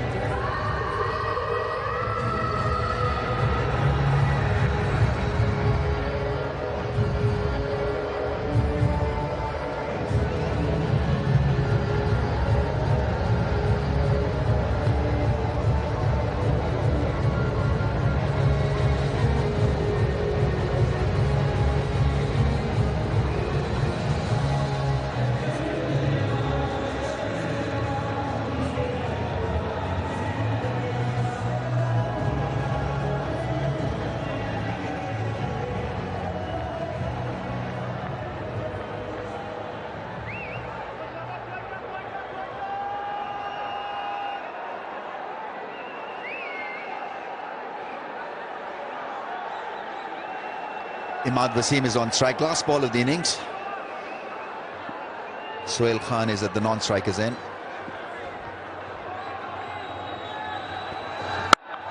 Oh, boom and gone. What a finish. It went long and it was a magnificent strike from Ahmad Wasim. What a way to end the innings. They get their 150 as well. Karachi Kings would have got runs on the board. It's been a low-scoring venue. This 137 is the average score. 154 for the loss of 6 Kings.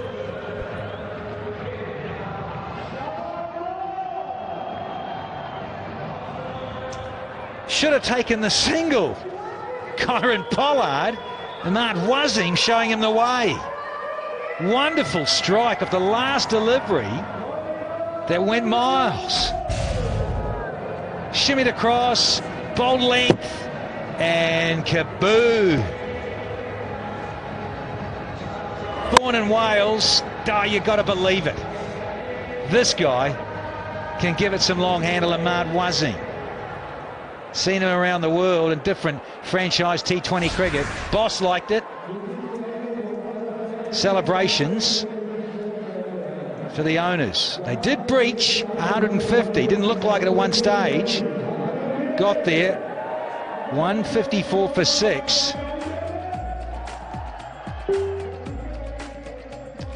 So, yeah, 20s at the top. But really not enough. And then you got Pollard with a 31. So nothing to get too excited about. Can they defend it? Well, we'll wait and see. 154 for 6 with 14 extras to help the score.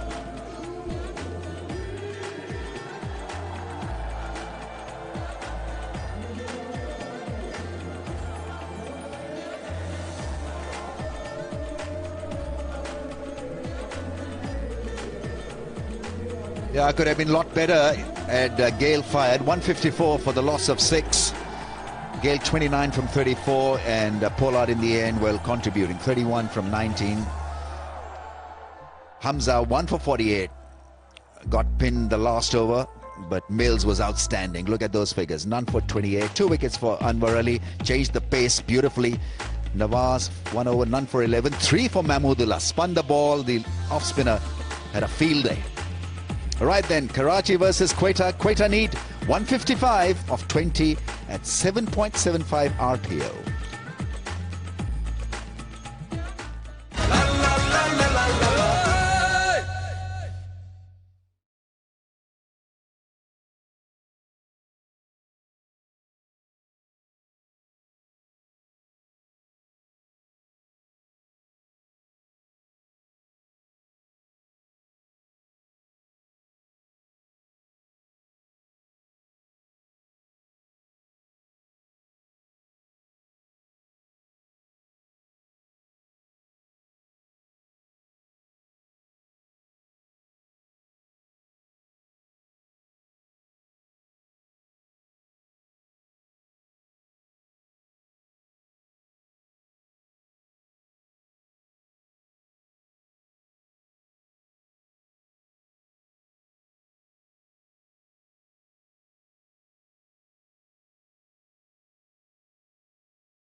Dubai International Cricket Stadium.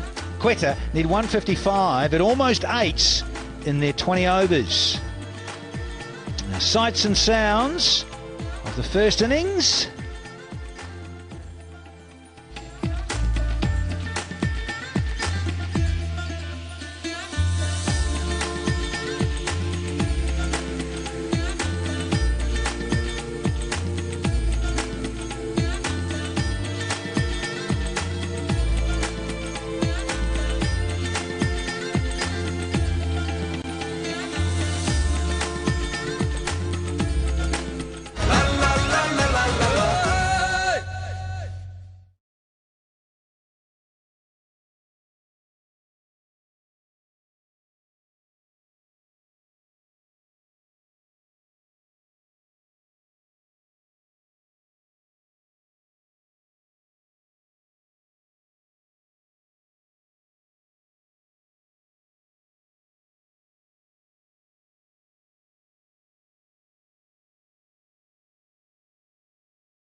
Well, we've seen one innings here tonight which stuttered along, but Quetta, they bowled pretty well, and Karachi, well, eventually they got to 154, so Quetta need 155 to win this match and maintain their unbeaten record against these boys, the boys in blue.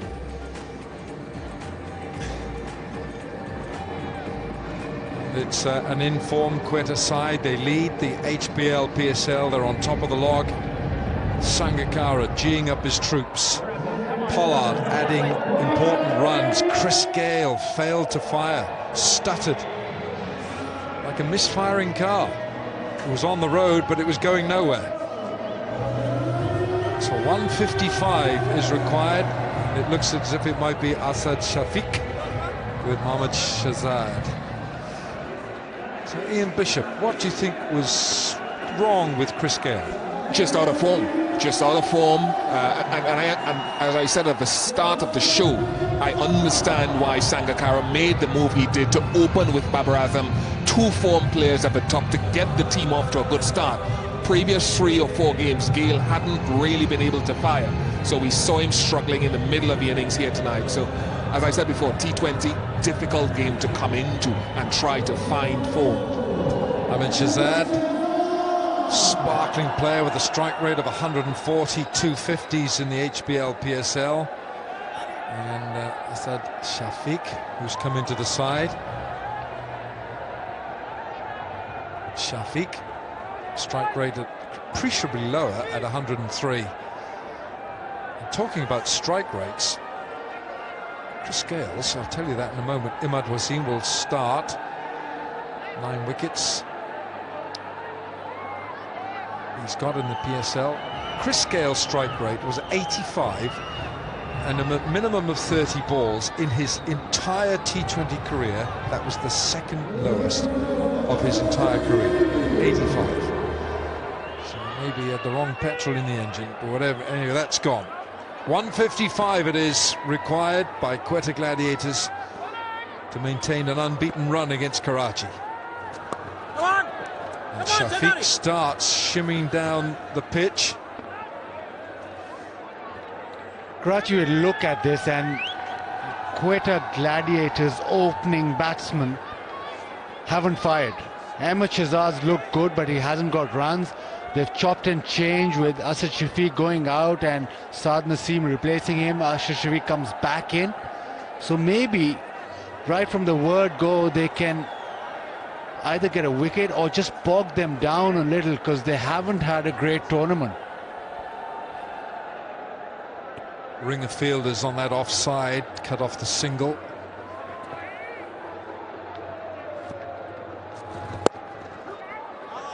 Two is the call from Shahzad. He wants 2, but Shafiq will not go back.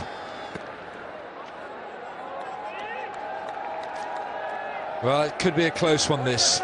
Who do you think is going to win this match? Vote now at the PSLT20.com. Who's going to win this match? Are you voting from Karachi or Quetta? Just the one this time.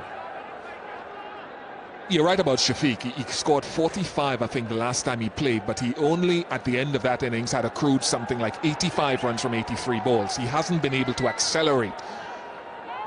However, Karachi could not defend 155 the last time they played Quetta up here earlier in the tournament. That's a good call from Shafiq. He called Shahzad, and Imad Wasim is none too impressed with that. The running between the wickets will be a major difference. Sarfaraz, Ahmed Shahzad, Asad Shafiq, they'll run hard. Purple cap, top wicket taper. Now will they get 2 here? No, they won't. Good pickup. That's well bowled and well fielded.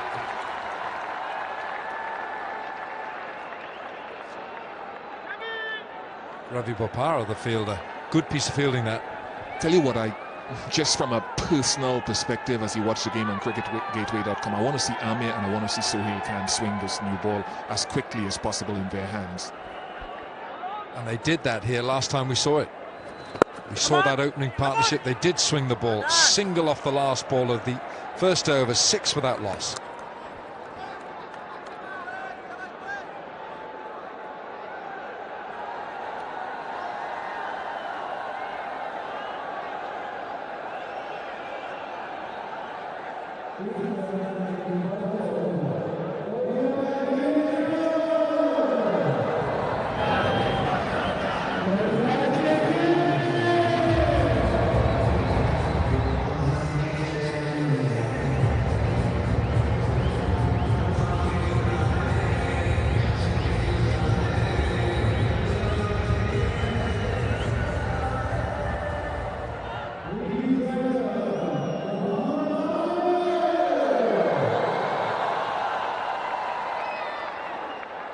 Well, Quetta Gladiators lead the table on 7 points. Karachi Kings, if they win tonight, they're just a point behind. They can go into second place on net run rate.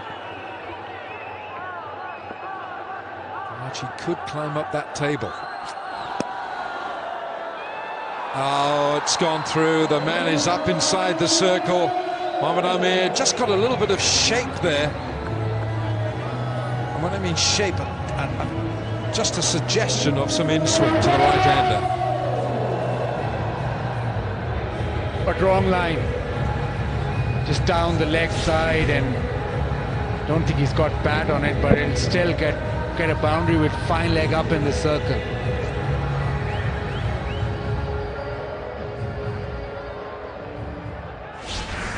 Got a deep square leg and fine leg up in the circle.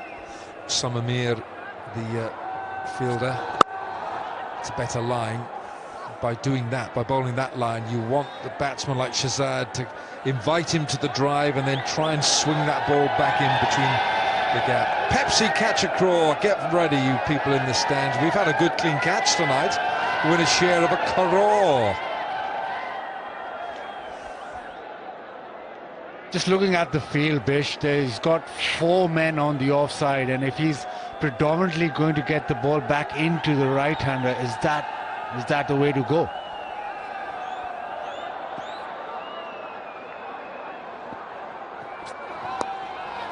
Down the leg side. Now, what was on that? The ball has slowed up. Leg buys, leg buys.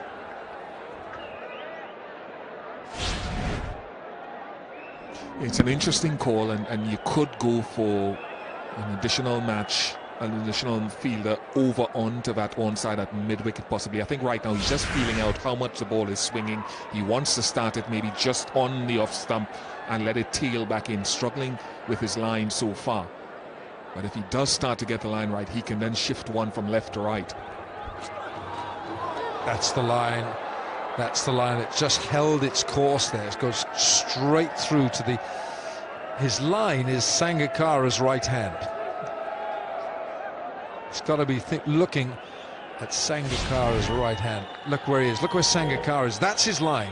Straight through there. Well, Sangha can catch it normally, but that's what he's looking at. That ball carries its own course. If it swings back in, he's in business. I ask you, Wilco, as a fellow left-arm trundler yourself, what does he need to get more wickets? He's only got 3 in the tournament. Keep bowling. It's perseverance. You know, he's bowled a couple of decent deliveries here. On another day, we'll get a wicket. We haven't seen the ball swing much, have we, in this PSL? Not a lot. We did see Mohamed Amir and we saw Sahel Khan in one match where you wanted them to have another over each because that new ball was swinging. Other than that, we haven't seen much swing here.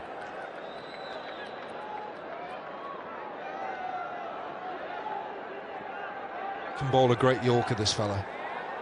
Mohamed Amir can get the ball right up there under the bat. Good over. Good over. 12 for no wicket.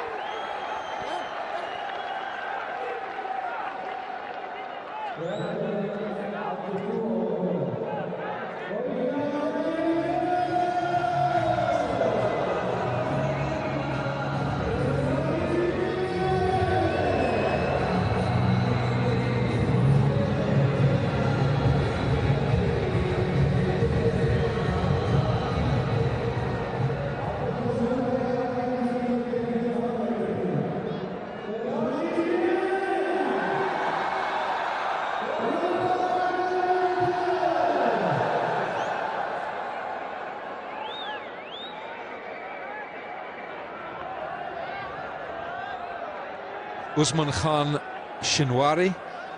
Usman Khan will call him, but he's picked up.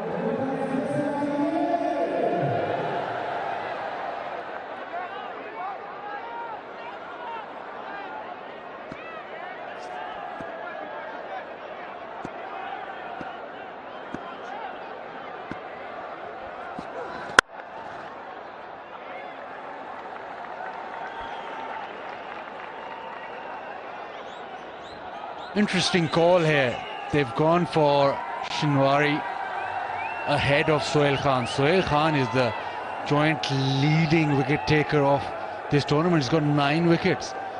And he does swing the new ball. So change of tactics, but surprises me here that you've not got your best bowler on yet.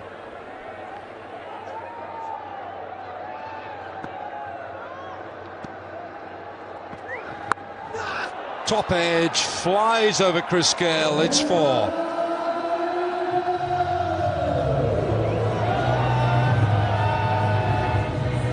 T20 cricket, you'll take that. Asad Shafiq. The angle going across him, he tried the pull shot. But top edges, over the slips, always get you runs. Bazid for the bowler, this is Badkasmati. Badkasmati. Every time when you get a top edge. It's the bowlers united. Yes, we had a lot of bad luck in our time. Better.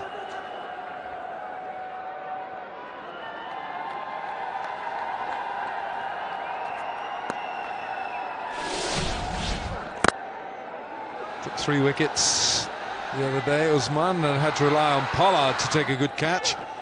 That's all right. You're bowling it. Another decent catch, Bopara.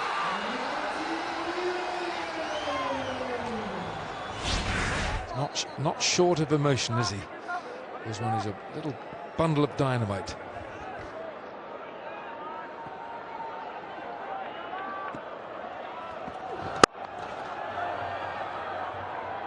No run.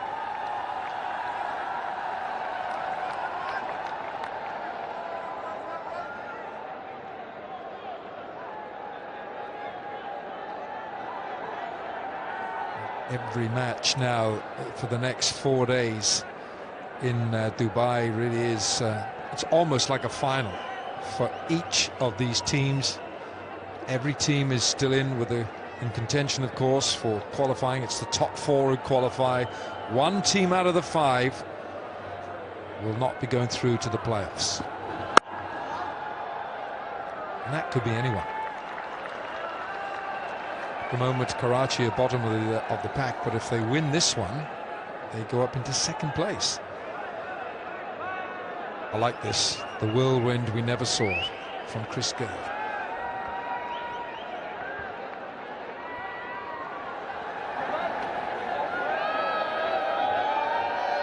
Pepsi, get ready in the crowd for Pepsi Catch a Craw if you catch that ball. 1 good catch. Have we had 1 or 2 good catches tonight? 2 tonight. Share of 1,000 US, 100,000. 100,000.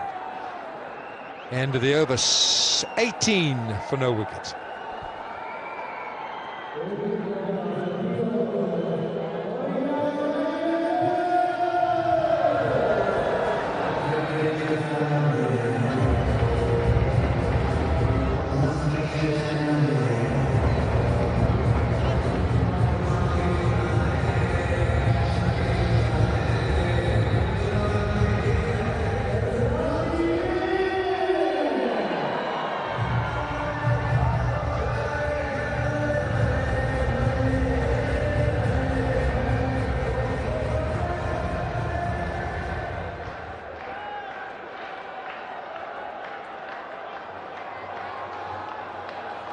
That's going to be Sohail Khan. He's next in. Sohail Khan. It's just gone a bit too leg side. It's almost like a free hit. That's a loosener. Delivery down the leg side, help yourself.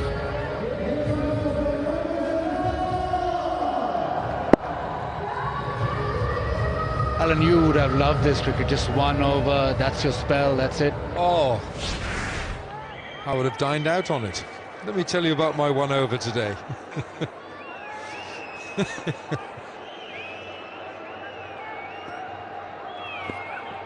gone leg side again. He's just got to get his line over a little bit here, Sohail Khan.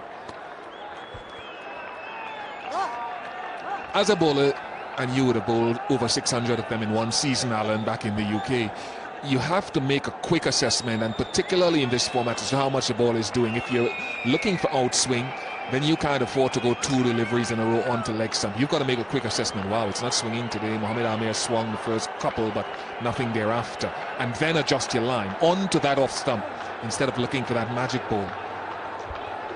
Yes, and it might just be a subtle change in the grip. Just move the seam a little bit. Just try something. Slip has come out now. Extra reinforcement leg side. And he's still gone leg side. He's actually bowling quite a bit wide of the crease. So there's a natural angle into the stumps. Sohail Khan, there he is. He's the joint top wicket taker with Mohammad Sami of Islamabad. Sohail Tanvir also with 9. Rahul Qalandars, Shane Watson with 8. Sunil Narayan with 8 wickets. I think that's the maroon cap in there. You'll get it back later, don't you worry. Okay, where's his line now? That's a good shot from Shafiq. He took him on, he came down the pitch. That's what Asad Shafiq needs to do more of. Just take the attack to the bowling, and coming down the track just gave him that extra bit of momentum into the shot. Cool and cool boundary, slapped over the top of point, but good initiative from Asad Shafiq.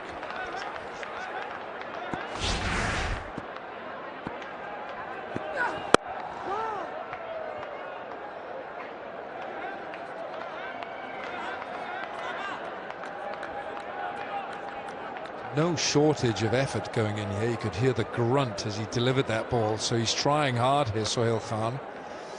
You can buy your tickets from qtickets.com, or you can visit Al Ghurair International Exchange. There's TCS outlets in Dubai, Sharjah Stadium box office. There we are. So you can get your tickets anywhere but qtickets.com. Go on there.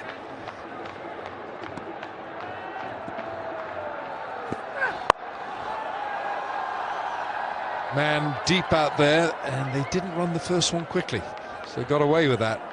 28 for no wicket.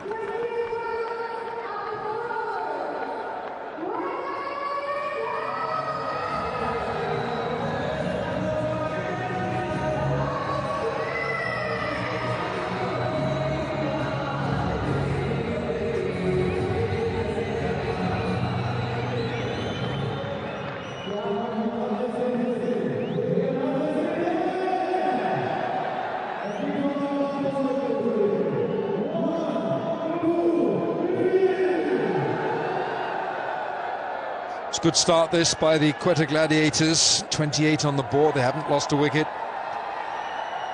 And the Quetta Gladiators need another 127 from 16. It's a good, handsome shot, that is. That is flown off the bat from Shafiq. I think that's the best of the innings so far. Right in the middle of the bat. On the onside with a straight bat, and he's really whipped it away. Maybe this is the shot that'll kick him into action. Asad Shafiq already on to 17.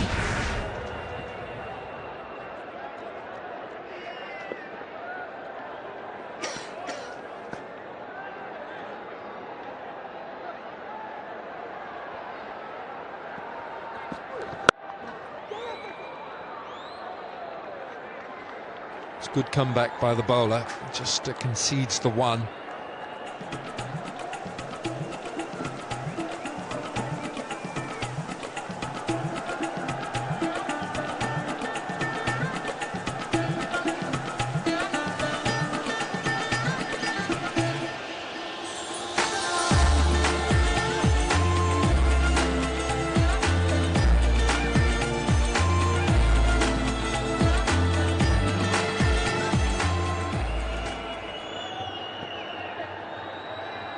Shazad is on strike.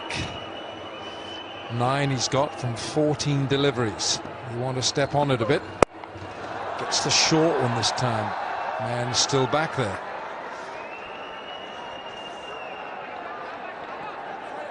Asad Shafiq played all his cricket from Karachi, and maybe the extra incentive here to score runs against, well, obviously your home team.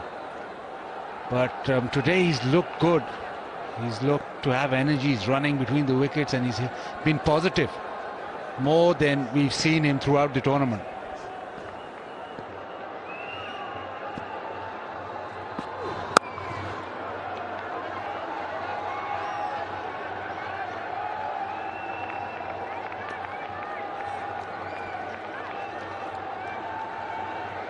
If you want to follow the ball-by-ball action, cricketgift.com, and don't forget cricketgateway.pk, psl-t20.com, and all around the world you can follow us on cricketgateway.com. Bit late in the night for the youngster to be up. What time is it? It's gone 10:15 at night. Well, if he's like Danny Morrison, he'll sleep all day tomorrow. Danny expends a lot of energy with his antics, you know.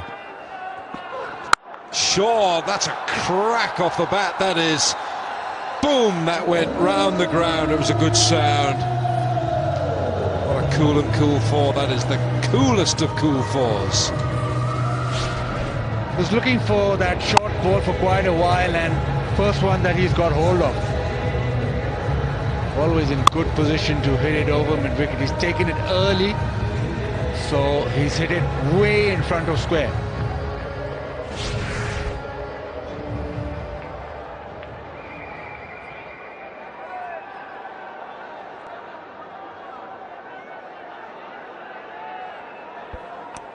Just 39 on the board. Shazad with his second boundary. 11 from the over so far. Oh! Fielded by Imad Wasim. 11 from the over, 39 for no wicket.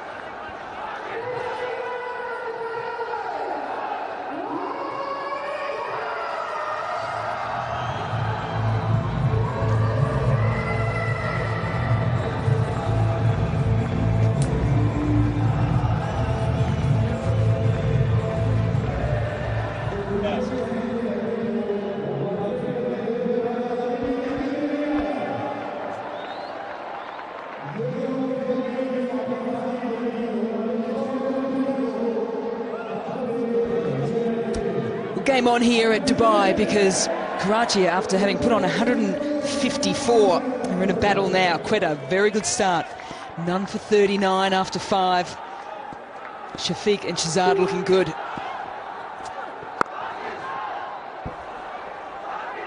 Good start by Amir. The first bowler to go to 2 maidens in this tournament. So, economy-wise, been bowling exceptionally well. Hasn't probably picked up as many wickets as he probably would have liked, but certainly contributing to the Karachi Kings' performances. Looking forward to Usama Mir's spell. He's a very fine leg spin bowler. But they need wickets. It's as simple as that. Kings in need of wickets. It's a beautiful shot. He's very wristy and very good through the leg side. Babar Azam there stopping the ball. So your best chance against him is to bowl an outswing line and keep him quiet through the offside. He's not that belligerent through the offside, but anything on the pads will go. Well, Babar Azam has been fantastic with the bat in hand throughout this tournament. And just following it up with some good fielding as well. Run rate required at 7.77. It's manageable. Goes the short ball. Will it fall safely? It will, because Kieron Pollard has dropped a tough one. Oh! Yeah, I'm with you, Mick. Yeah, buddy. Geez, let's try and have a look at this again, because he got there, Pollard. Yeah, beaten for pace. He's chalked it up, Q ended it. Well, he's got there. In fact, he's almost got hit on the top of the hand near the wrist. Oh, he takes these in his sleep, does Kieran Pollard, but not here tonight in Dubai. So used to seeing him on the boundary doing some magnificent work there. And he'll be disappointed with dropping that, and then all of a sudden they'll be disappointed with the line again, as Ramiz Raja mentioned. It's the wrong line. It's a cool and cool 4. Yeah, he's got to forget about that drop chance. I think he's still thinking about it. Pollard is normally so good, but obviously he's frustrated, Mohammad Amiri. Long line to bowl to Asad Shafiq. Right throughout the day, every time we've seen a bowler to vary the pace, the batsmen really have not been able to come to grips with it. In the first innings also, we saw so many subtleties and variations not picked by Gale and at times even by Pollard. Well, we know it's a new pitch here at Dubai, having spent a week or so in Sharjah. But it certainly looked good. It was firm, good coverage of grass. Full and smashed. Straight down the ground. Back-to-back boundaries. Yeah, that's the best shot that he's played. And he'll be thinking about that drop chance. This was beautifully delivered by Mohammad Amir, slow delivery, and Pollard got there and somehow it escaped his hand, and then this great straight drive. Weight on the back foot, but the follow-through was brilliant. Goes to show that batters certainly have confidence in this pitch when the ball's up and there's pace on it. You can certainly hit through the line. It's the change of pace that's causing a few issues. Last ball. And a good fight back with a dot to finish off the 10th over. 49 for Zip.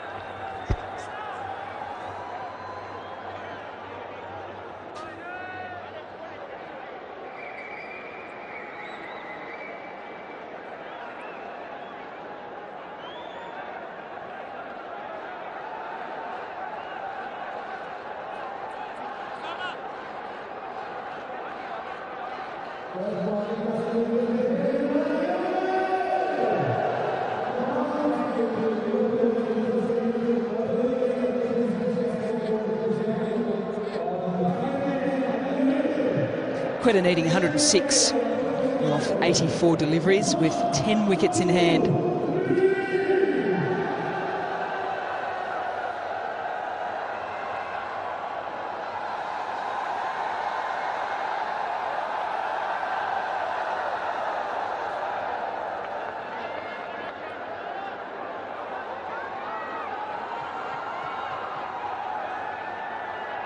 Just 1 run difference between the comparison after the power play. Karachi Kings 50 on the board, Quetta 49, so neck and neck at the moment. Right, Karachi can move up to 2nd position tonight if they take out this match. Come on! And it's going to be the first time Karachi Kings really in this whole Pakistan Super League are pushing to make finals. They missed out last year. They've got back-to-back wins this year, the first time they've done that.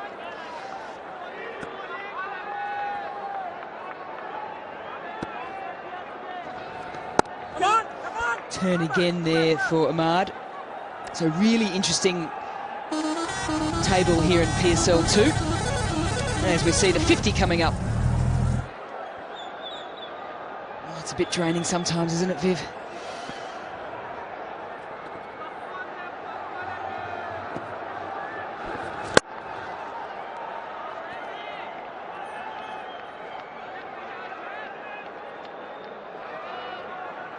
Gets through his deliveries very quickly, does Ahmad.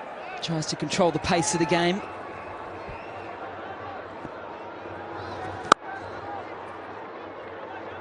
He's temperamentally strong, Imad Wasim.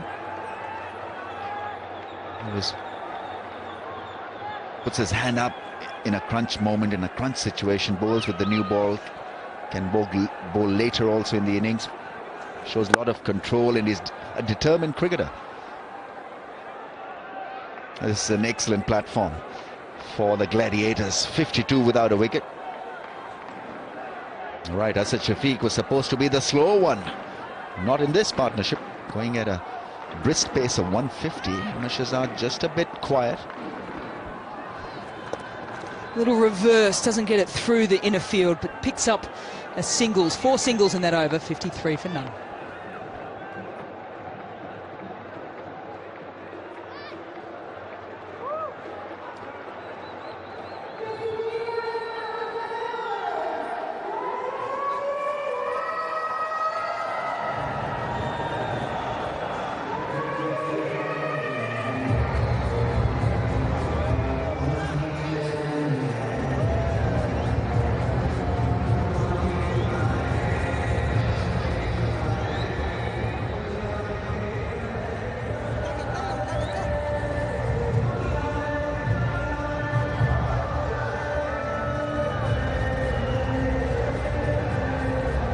Very solid start here for Quetta. Shafiq and Shahzad putting on 50 without losing a wicket. And a very strong power play.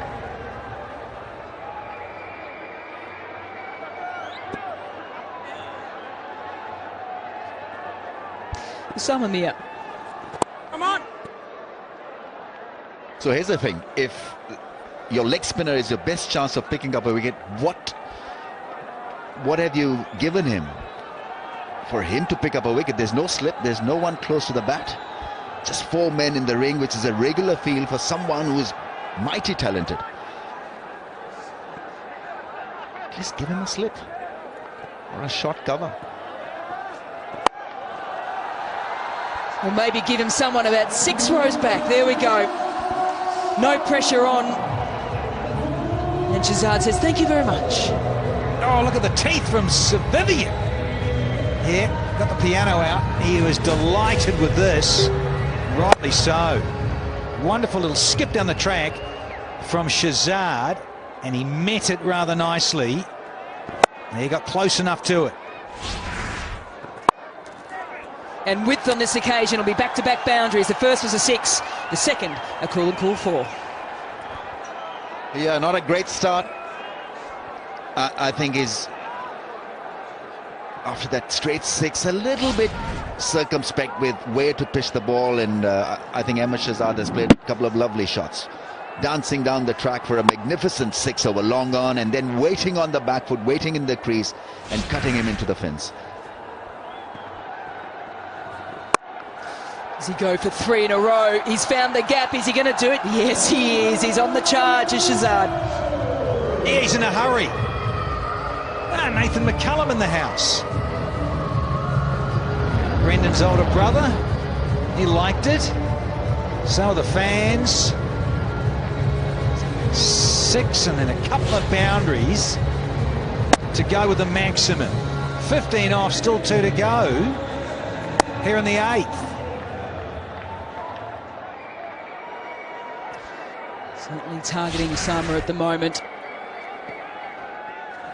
He goes again, he goes long, he goes very long. It's up in the 2nd row. Well, he is dead keen to demolish his reputation. Ahmed Shahzad on the charge, and he's played some great shots. You've got to give it to him for taking the attack to the leg spinner, who's talented. But have a look at this footwork. Glorious, out of the crease in a jiffy and getting to the pitch of the ball. Once you do that, you kill the spin on the ball. This is wonderful batting.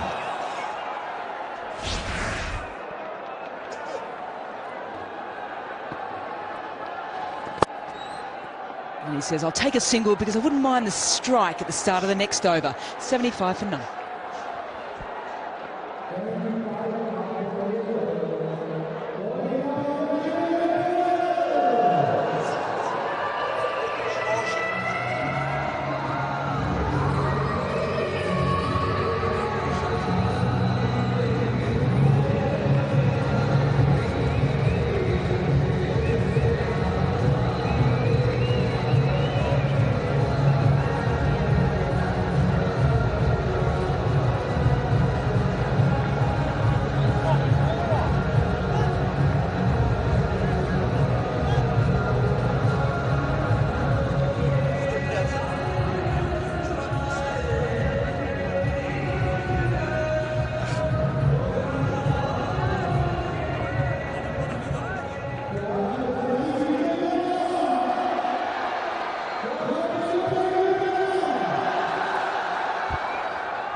economical with their 2 overs, just going at 5. So all of a sudden, right down the bottom there, 1 over, none for 22, Osama Mir. So he'll have a little bit of time to have a bit of think about that in the field. It's going to be Ahmad to continue.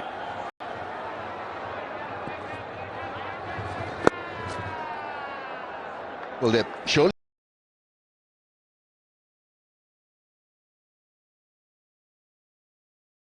playing like a champion side, Quetta Gladiators.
$83 for none. Now the record highest opening partnership in the Pakistan Super League for this season, went past Saman and Roy's opening stand of 77. What's going through that man's head? Mickey up. They're not looking overly impressed at the moment. Yeah, I mean, he would want them to be competitive. But going at what, about 10 and over, I guess it's testimony to the trueness of this pitch. How good a pitch is the one here. Right, Osama Mir lost it only exactly for 6 balls. Now there's Usman Shinwari coming on to bowl. 2 overs, none for 17 left armour.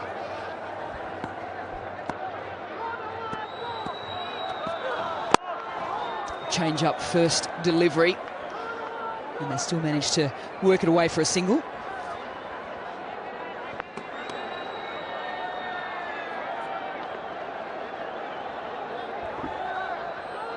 Very easy to sit and have a laugh on the sidelines when you're playing, isn't it?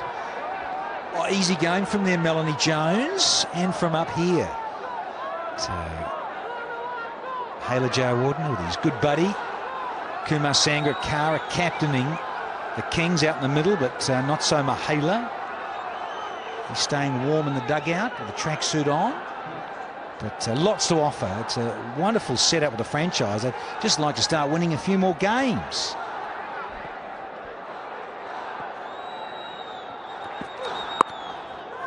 A call of no very quickly, and a wise one at that. There's a ricochet off the stumps. So they're now going to sneak through for a single. And he was comfortably home, so he won't even go upstairs.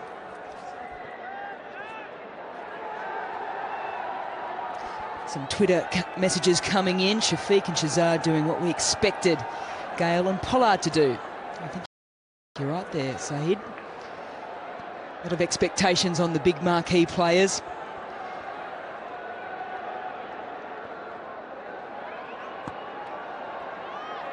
Shafiq really stepping up this evening, 34 from 25 deliveries. Slower ball, gets a little bit on it. They'll at least come back for 2. No, they won't have to bother because it brought up another boundary. Master Shafiq, not as natural a striker as Ahmed Shahzad in limited overs cricket. And Kings will be disappointed that they've allowed Shafiq to go at a strike rate of almost 150. This wasn't timed at all, yeah. That's a 4 from it.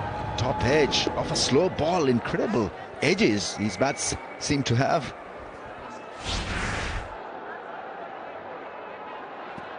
Yeah, there's messages now coming from the sidelines for a film called strategic timeout. It's a fantastic shot. Oh, hit with a lot of power, but that man, Kieron Pollard, he's dropped one today in the inner circle, but he's fantastic on the boundary. Yeah, I'm with the sideline brains trust here. Got to take some momentum if they can out of this run fest from the Gladiator openers, Shafiq and Shahzad, booming along here at 9.3s. So just a couple to go, and 10 will be done.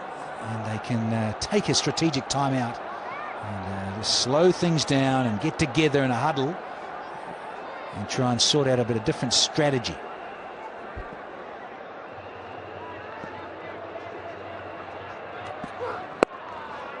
Persisting with around the wicket. And there's an early call of 2. Could be close. The throw wasn't fantastic, but great pressure by the batting pair of Shafiq and Shahzad. Yeah, I like the desperation from Ahmed Shahzad. He's valuing every run. Not only 4s and 6s, but have a look at this. Very fine running between the wickets. He was struggling. Had that throw been accurate, would have been difficult for him to get back in time, but full length dive, making sure that he was in. 147 from 32.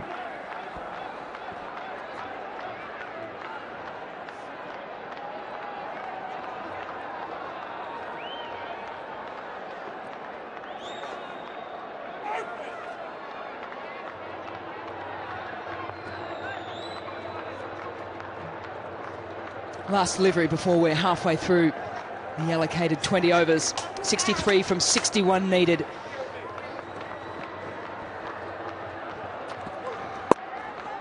Worked off the pads, off the stumps. They're going to pick up 1. They're going to come back for 2. Exceptionally well placed. And Petit an overthrow, but they'll settle for 2. It's now gone to the highest opening partnership in the PSL. 94 for none.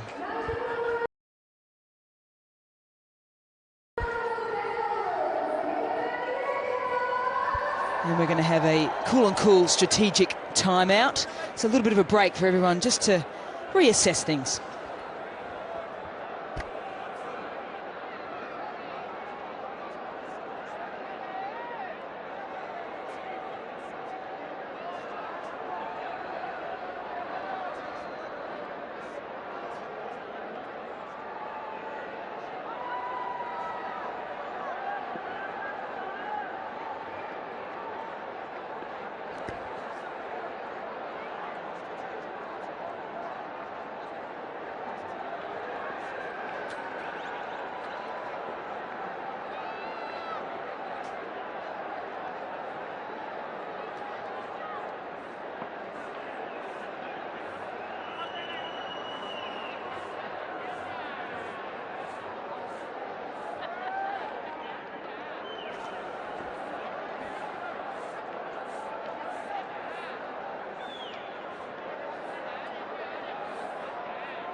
End of the cool strategic timeout.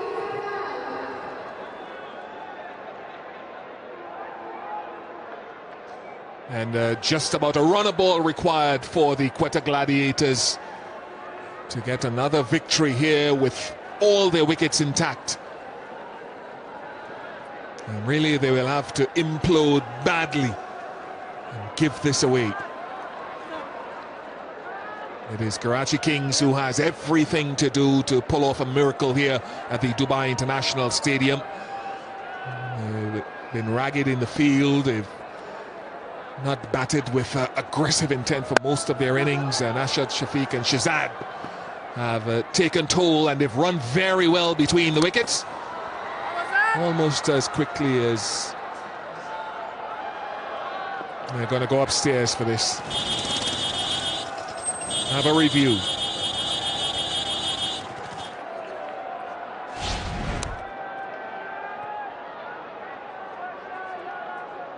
Very, very safe.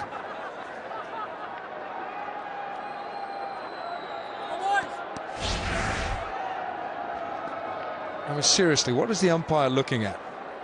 The ball wasn't even in his hands. The Qatar Airways decision is not out. If the umpire couldn't see, he didn't even have the ball. It's just wasting time.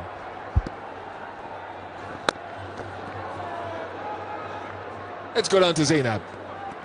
Pepsi catch crore के winners Mohammad Kashif और अब्दुल रहमान मेरे साथ मौजूद हैं। मोहम्मद काशिफ, ये बताइए कि आपको कैसा लग रहा है? जबरदस्त आपने कैच पकड़ा, किसका कैच था पहले तो ये बताइए। ये कैच क्रिस गेल का था और कैच करके बहुत अच्छी खुशी हुई। PSL लिमिट हो रहा है, बहुत खुशी है और बहुत खुशी हो रही है कि कैच पकड़ा है। अच्छा, आपने किसका कैच पकड़ा? हमने पोलार्ड का कैच पकड़ा। कैसा लग रहा है आपको? बहुत अच्छा फील कर रहा हूँ, बहुत हैप्पी हूँ। अच्छा, ये बताइए कि आप क्रिकेट खेलते हैं, खुद आपको शौक है, किसको सपोर्ट कर रहे हैं यहाँ पे? जी, मैं लाहौर कलंदर को सपोर्ट कर रहा हूँ और ब्रैडन मैकैलम बहुत अच्छे फील्डर हैं और संगकारा बहुत अच्छे बैट्समैन हैं। और आप किसको सपोर्ट कर रहे हैं? कौन सा फील्डर आपका फेवरेट है? हम कोयटा का सपोर्ट कर रहे हैं और हमारा फील्डर है Shoaib Malik, favourite fielder.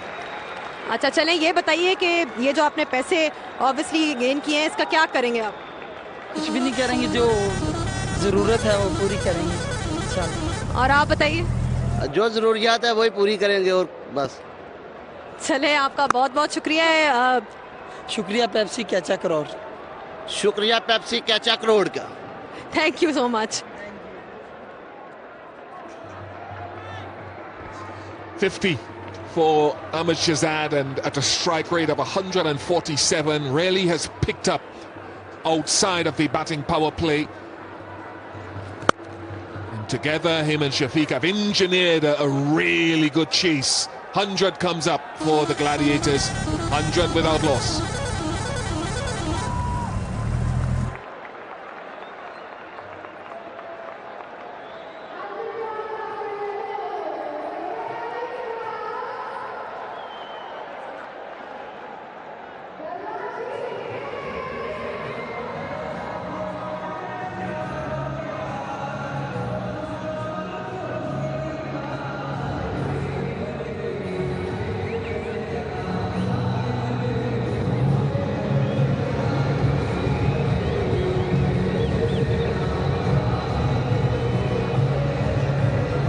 Shots from the HBL drone, the roadways and the lights so on across Dubai, and the lights are really shining on the Quetta Gladiators here at the International Stadium.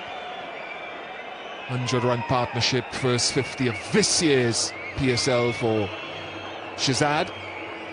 Shafiq in close chase. At the cool strategic timeout, Mickey Arthur, the coach, didn't hold back.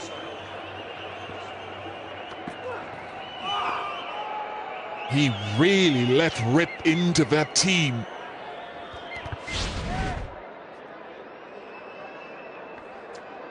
Had a few words to say.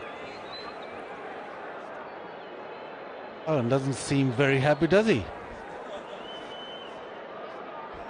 I don't think it was a dinner invitation for after the match, put it that way. He really, he addressed each and every one of them, and the poor Sohail Khan seemed to come off worst. Yeah. He left him in no uncertain terms and no doubt that he's got some work to do. 100 on the board, and we've had 67 deliveries. Still another 55 needed from 53. What's happened to the bails? Now, Mickey, just calm down.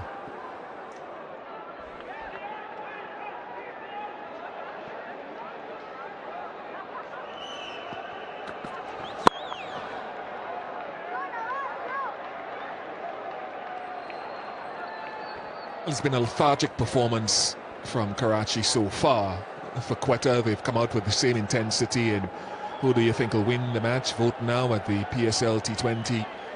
Chris Gayle was turgid at the crease, couldn't get moving at all. Karen Pollard fired towards the end. Where this insipid performance might come from.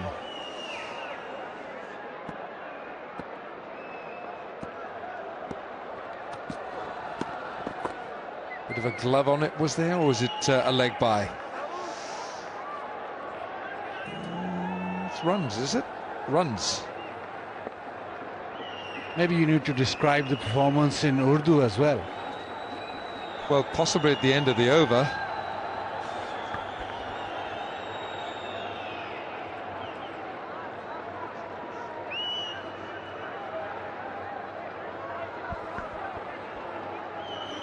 Well, maybe before the end of the over, because nothing's going to happen, is it? But for Karachi, one word: Begar. Begar. That's what I'm saying. No energy. Ahmed Shehzad has been threatening all PSL. He's looked in good form, just hasn't got the score today. He came out with a purpose and he smashed the spinners down the ground. He's been in good form, but today the run spoke for itself.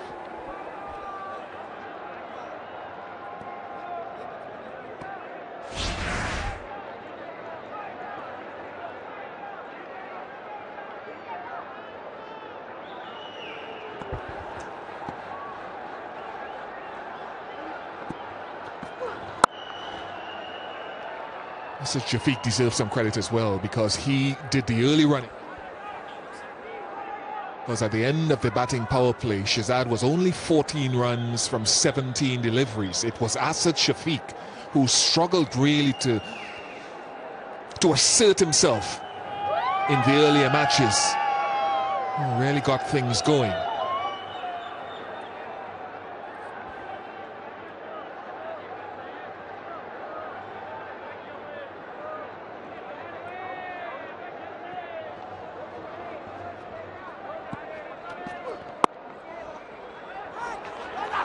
It's a good save. He would have been gone. He would have been gone. It's good fielding at backward point. 105 without loss.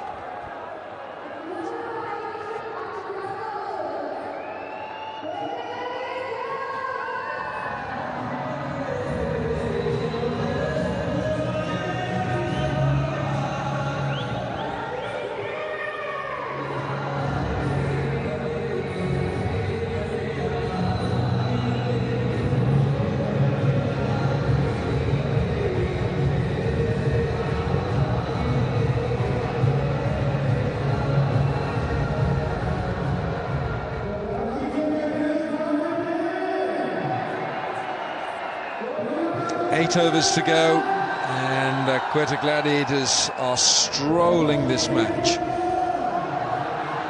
3 previous occasions they've not lost to the Karachi Kings in the HBL PSL.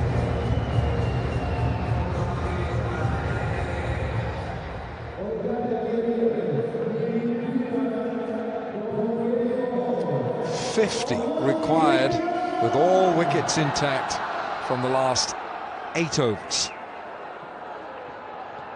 Still to come: Kevin Peterson, Riley Rousseau, Safraz Ahmed.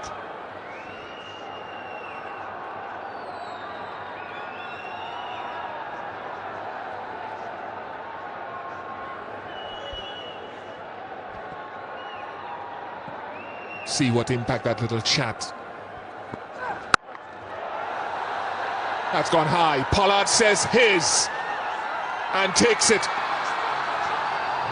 So Sohail Khan, after the action we saw at the cool and cool strategic break, a few words said to him. Yeah, Mickey Arthur had some choice words for the big fast bowler, who has delivered now. Shehzad goes for 54, 105 for 1.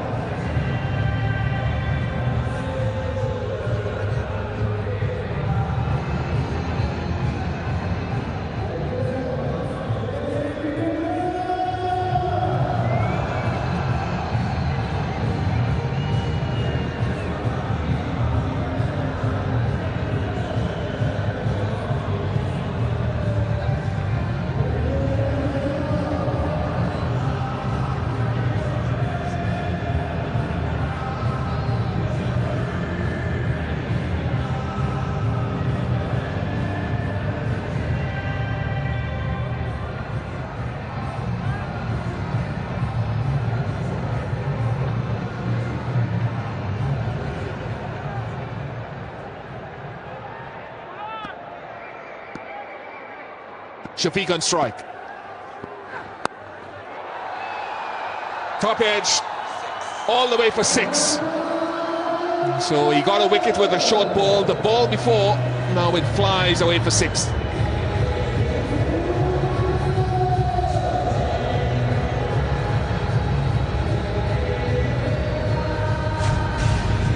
Yeah, just the risk you run when you bang it in short.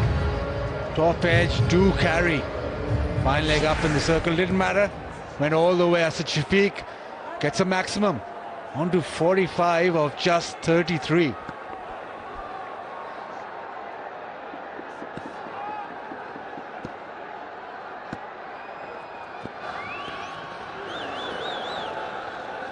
Yeah, that 6 actually brought up Shafiq's 50. And a good 50. He's played with a lot of freedom tonight. He started off running with energy with Shahzad, and that, looking back on it, was a precursor. What was to come? His best innings of this year's PSL.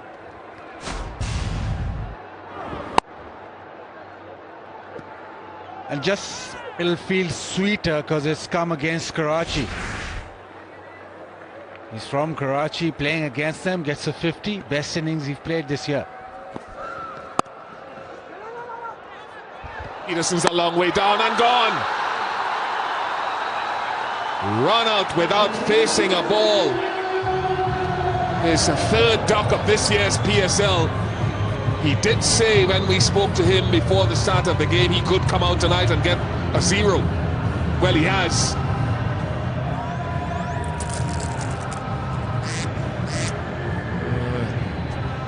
Soft feeling, really.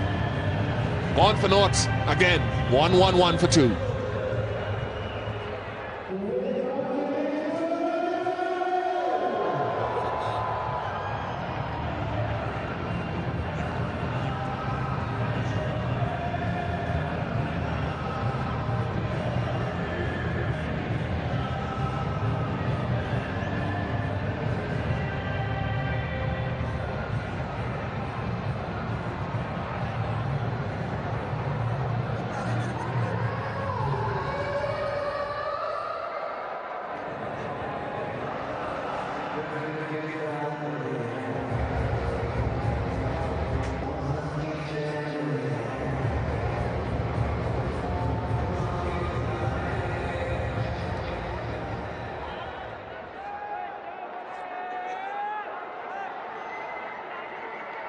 Riley Rousseau, 2 half-centuries already this season, is at the non-striker's end. Good carry from Sohail Khan. He's in the face of Shafiq.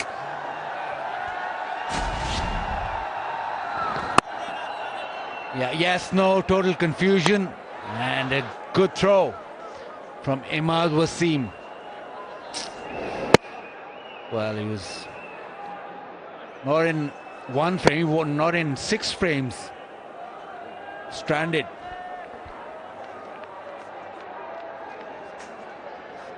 Although we highlighted there were a few people who fell under the gaze of Mickey Arthur during the break, Shafiq disappointed, but Sohail Khan has had a good PSL. He has. That was a nice touch from Peterson. And gone! Mohammad Ahmed takes a good catch. Karachi are not out of this just yet. They're fighting. The coach with a grimace and the players with new resolve following that break. Shafiq goes for 51, 111 for 3.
Sohail Khan, 11 wickets now in the HBL PSL 2017. Came into today's game joint leading wicket taker on 9 at just averaging about 12 per wicket. Now he's gone to 11. He is the maroon cap holder. Fazil Mahmood award for the top wicket taker. 2 short balls working in the over, a run out as well, 1 top edge for 6, so it's all been worth it, and he's fired up the big man.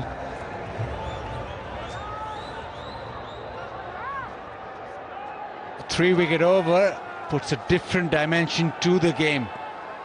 Nelson for 3. Sarfraz Ahmed walks in. Mohammad Amir back in the attack. 1 more wicket, Karachi Kings are thinking.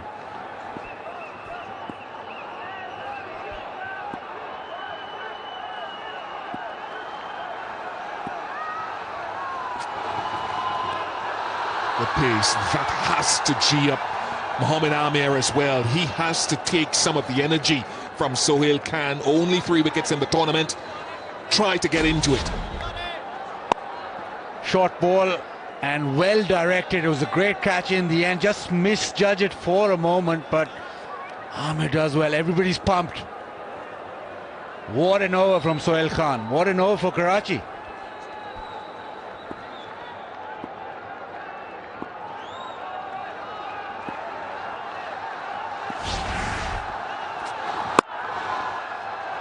In the gap, and for Sarfraz has already played a couple of match-winning knocks this tournament. Onto that short ball very quickly, Sarfraz. He's in great batting form and picked that length very, very quickly. That's his greatness at the crease, that he picks length so quickly.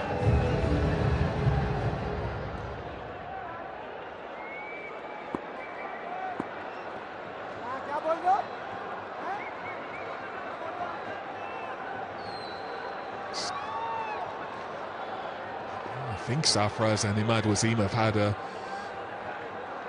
bit of a vitriolic conversation there too.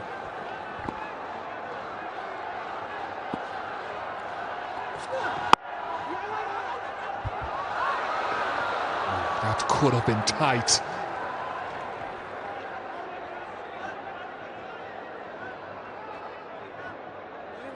Ravi Bopara just didn't pick it up.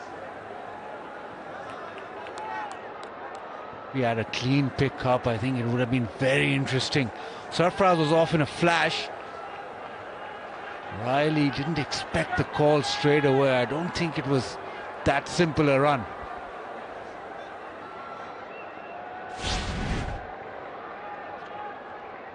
Oh, clean pick up and a shy at the stumps. Batsman wasn't in the frame at all. So now it's Riley Rousseau, the South African. 2 knocks in this HBL PSL, a 76 and a 60. Forceful. Hits the ball a long way.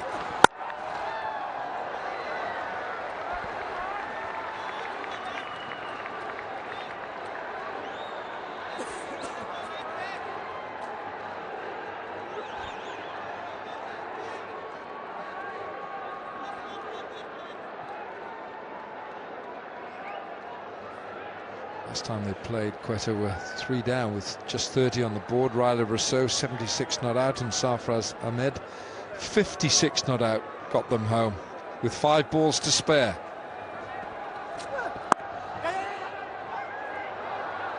It's through for 1.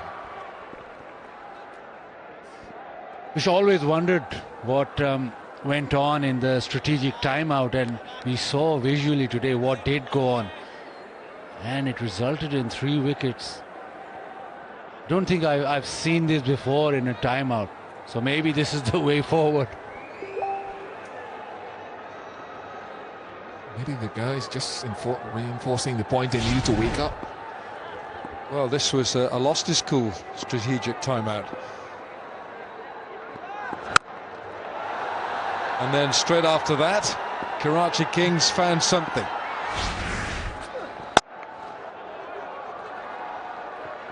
Back live now, Pollard again. Into the over, it's 118 for 3.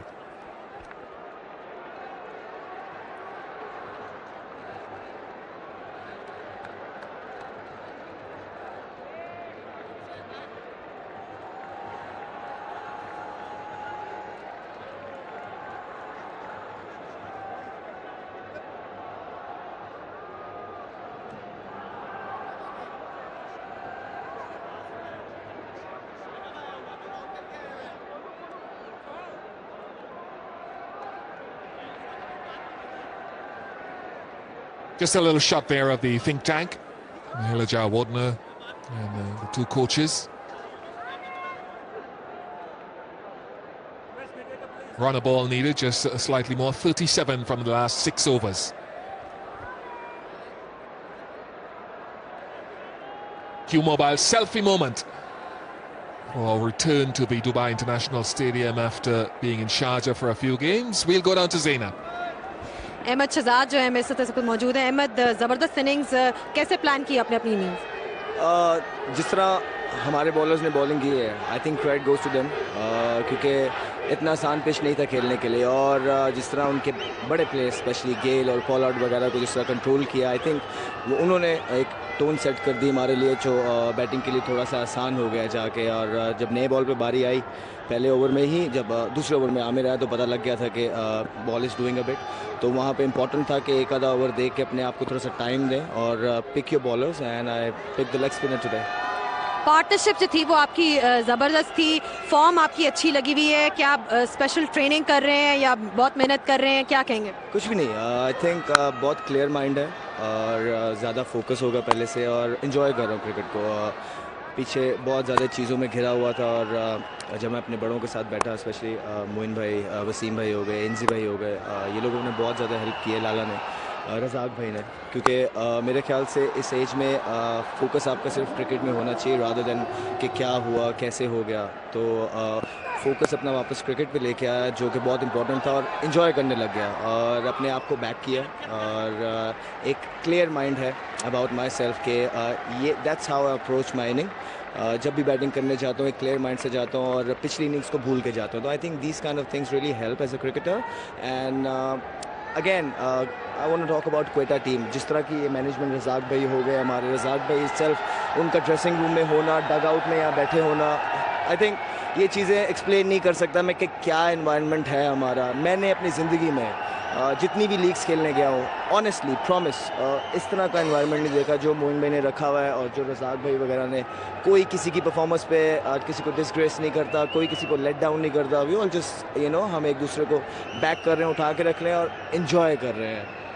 ज़बरदस्त अभी तक form लगी है क्वेटा की। If you win this तो आप qualify भी कर जाएंगे, लास्ट टाइम के फाइनलिस्ट भी थे, तो इस दफ़ा हम क्या उम्मीद कर सकते हैं आपसे? वही जिस तरह मैंने पहले भी बोला कि ना तो इस मैच से पहले कोई बहुत ज़्यादा प्लानिंग हुई, ना तो किसी भी मैच से पहले, ना इस मैच के बाद की है। मेरे ख्याल से प्रेजेंट मोमेंट में वी ट्राइंग टू स्टे, और गेम बाय गेम, एक एक over, ball by ball, we just trying to move on, which is very good. ये T20 क्रिकेट ऐसी है कि एक दो बुरे ओवर्स आपको एक दो मैचेस पीछे लेके जा सकते हैं, तो आपको आपको फोकस रहना है ग्राउंड में, एक एक बॉल पे, एक एक ओवर पे, and we playing as a team which is really important. Last year भी आपने देखा होगा कि हम लोगों के पास इतने बड़े नाम नहीं हैं, हम एक यंगस्टर्स और सीनियर्स का कॉम्बो लेके चल रहे हैं, विच रियली वर्किंग इनसाइड, और the key is we enjoying our game. और credit goes to the management here. Why I'm taking their name again and again, because I never see the atmosphere like this anywhere in the world.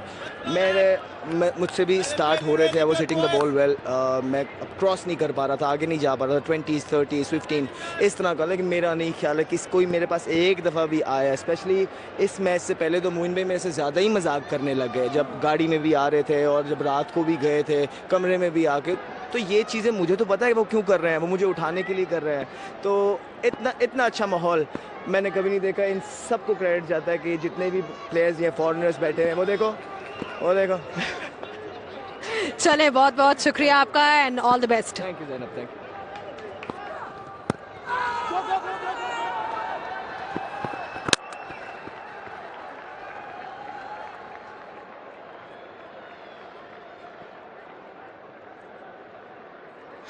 was a really funny moment where Jamal Mills and Kevin Peterson and Luke Wright were saying, please take the mic away from him, stop it. There they go again. Luke Wright saying he would have fallen asleep with the mic in his hand.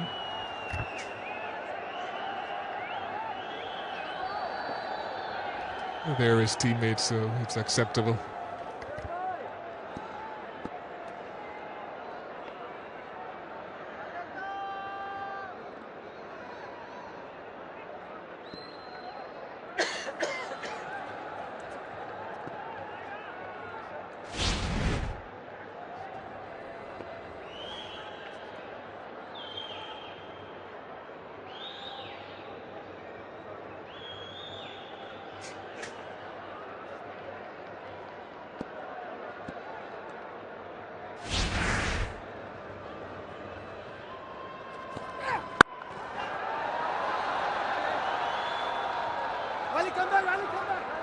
Come back for two, you'd always get lots of energy when you've got Safraz running with anyone.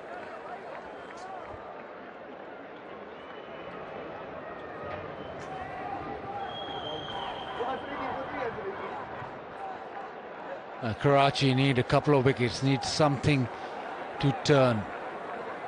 29, all looking comfortable now for Quetta. HPL VIP box, they're having a ball.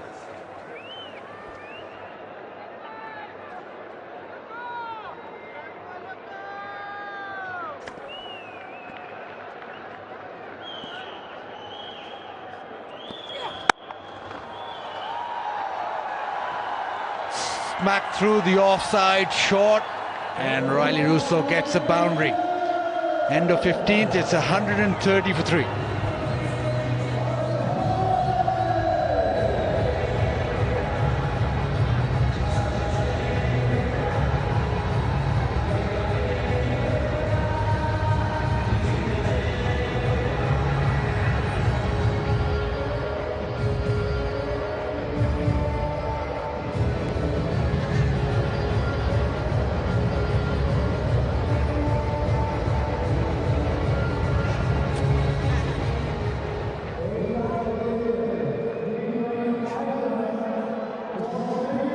Look at the middle phase.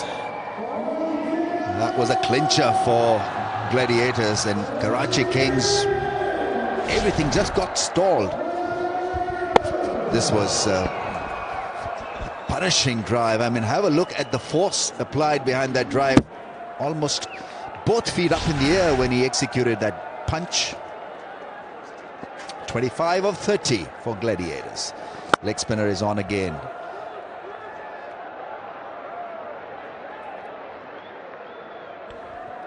What I loved about that shot from Riley Rousseau was that often when a batter comes out and goes hard at the ball, in a situation like that, they're trying to pull it to the onside, but he realised he had width. And he just stood nice and tall and knew where the gap was, and that's a man who's in good form. Yes, they've caught the ball well today. The crowd's 2 catches. Catcher Karur, I think now we've got, what, about 9 in all? Oh, how did that miss the stumps? Was there a little bit of an inside edge? No, it's given as a bye, but beautifully bowled. With you, Rambo, how on earth does this get past off pole? Oh, another coat of paint. We would have the zingers go up. Oh, please.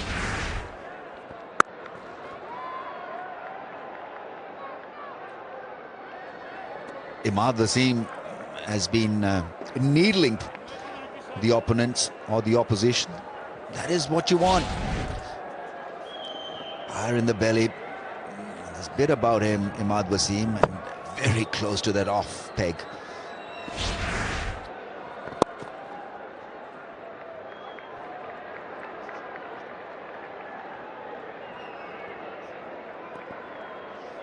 Yeah, I mean, there's a lot of energy and a lot to like about Imad Wasim. He's very different to some of the other younger guys who are a bit shy at times in taking on the opposition, but Imad Wasim is always up for a bit of a punch-up and a fight.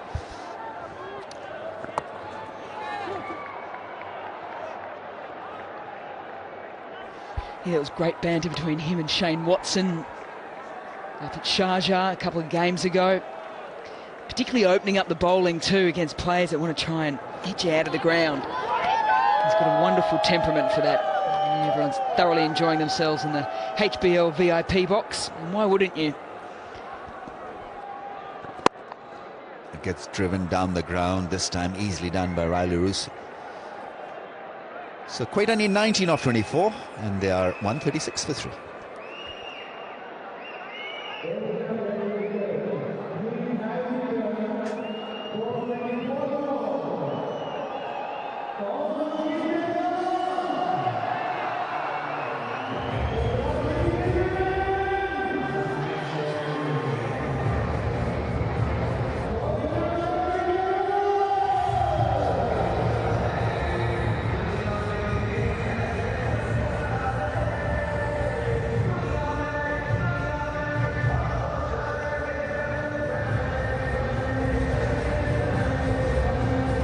In a good spot, 136 for the loss of 3. There was a little bit of drama created by Sohail Khan, picked up 3 wickets in 1 over.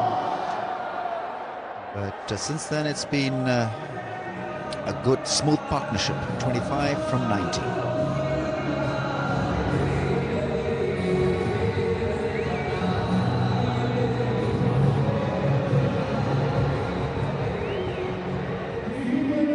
Yeah, you got to say Kings possibly could have done a bit better with the bat.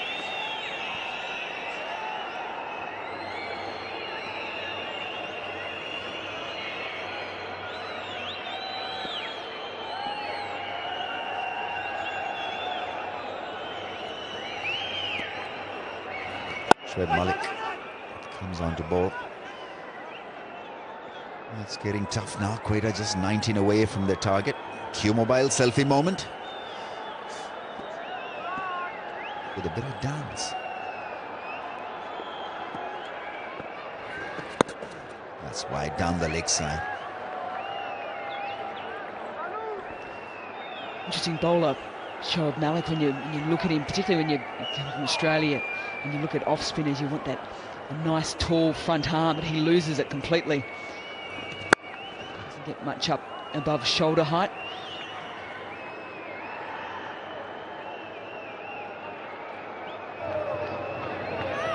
About 15,000 people in, I think, maybe 18. Oh, edge, no slip. That's gone through. It's a fast outfield, and Sohail Khan with a slide and a stop. Well, when it's running for you, it can run nicely for you. And, Riley Rousseau, he's been in good touch. I think he's the second highest run getter in HBL PSL 2. The run aggregate list, I think he's second there on the log. So he gets a little bit of fortune there, but I do like watching Riley Rousseau go for it in this form of the game.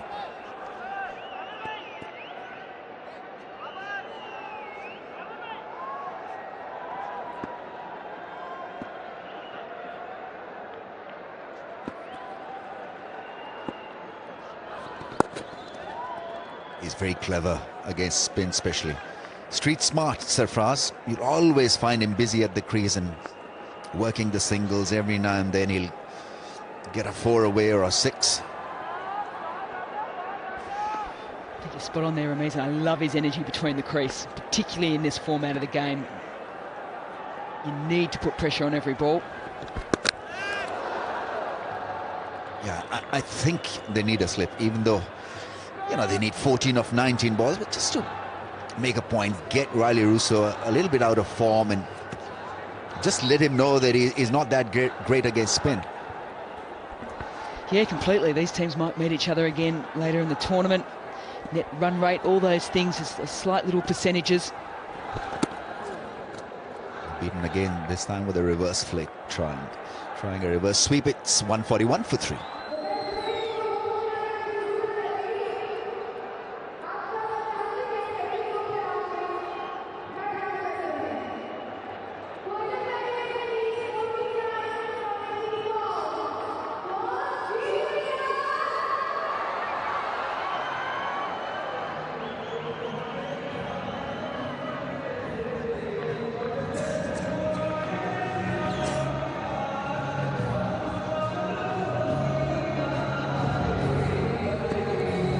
Yeah, it's been an easy day for Gladiators, and largely because of their bowling effort. This wasn't a 150 pitch.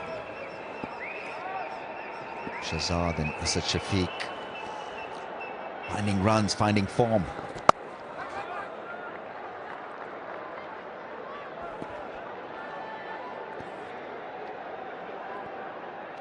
Well, ball-by-ball action there. Jump on cricketgift.com. Viewers in Pakistan can watch it through cricketgateway.pk and PSL-T20.com. And for all my mates and friends and everyone else around the world, international viewers, cricketgateway.com.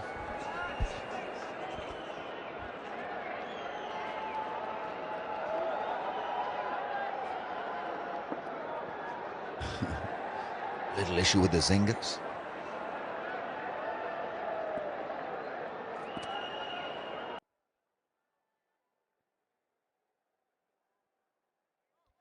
Ball-by-ball action there. Jump on cricketgift.com. Viewers in Pakistan can watch it through cricketgateway.pk and PSL-T20.com. Catch it is the call on the bounce to the fielder. Only a single. Wanted more out of this shot clearly, but he gets the ball to spin and at pace. It's been impressive, as has all the leg spinners in the competition so far. They've been pretty happy sitting up there watching as well from the HBL VIP box.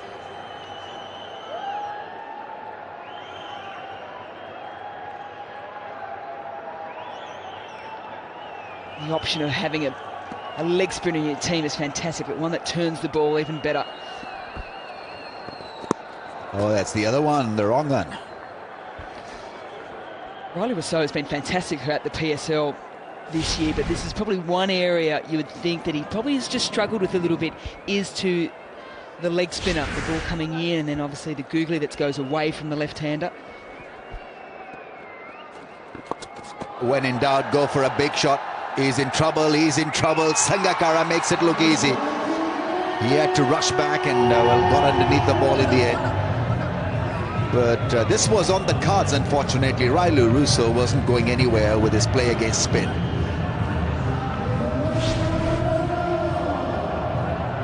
He's got a lovely action. He's tall, he's about 6'2". Osama Mir and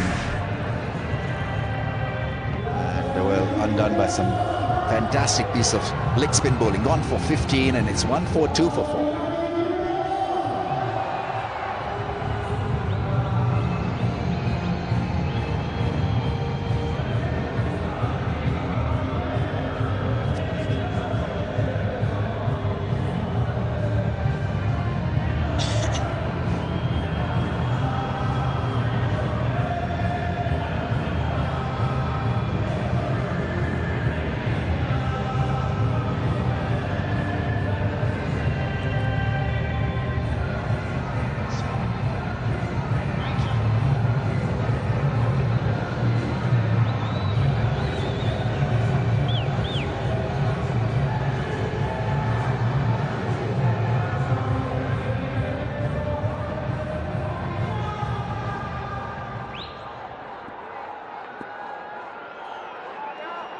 Flirting away from a win.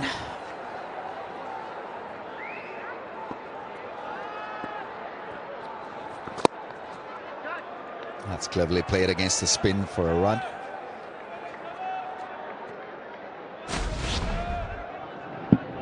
Obviously he didn't have any idea of which way the ball was going to spin, so took a lot of chance, and it was a flyer that was taken comfortably by Kumar Sangakkara. He called for it and couldn't have been easy because he's wearing the helmet, and so his vision would have been a little disturbed.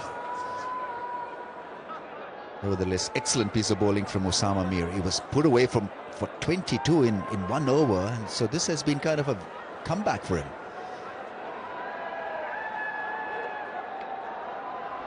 And slip and play now. That is clever. Mahmudullah was on strike. First ball is hit the fence, and it's 1-4-7 for 4.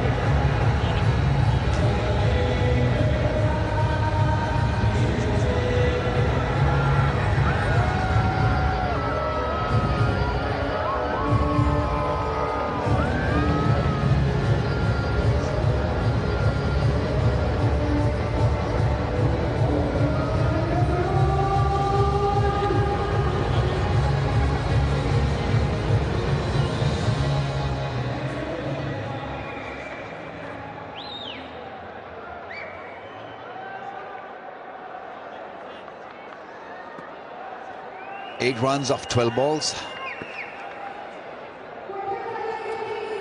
Rather than if Quetta win, and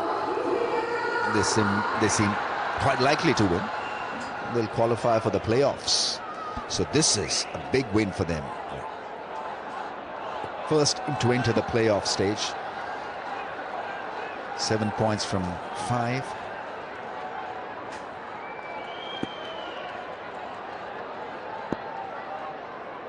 Mohammad Amir, 3 overs, none for 17. That's hit him on the helmet. Well, we just saw a shot of Mickey Arthur, who came out and absolutely sprayed the group earlier before. I mean, I'm really interested. You know, Mickey Arthur, South African. I think Australians are used to getting a spray from coaches. Is it a usual thing in Pakistan cricket? Well, this is the first, actually. Because, you know, he conducts the meetings indoors mostly, and he comes across someone who's big on strategy, big on letting them know where they are. But out in the public view, it's a first for me. Yeah, and that's what I think Mel's asking too for a lot of us. It's so unlike Mickey. He's so personable, he's a great character, and keeping an even keel within a group.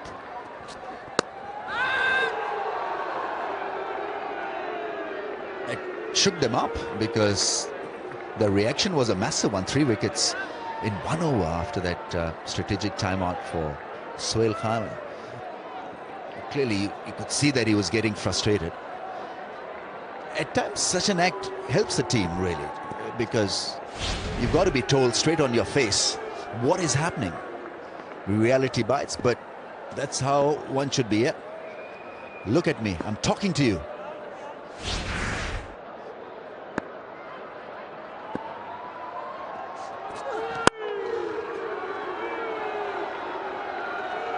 .150 comes up, so now just 5 away from a win.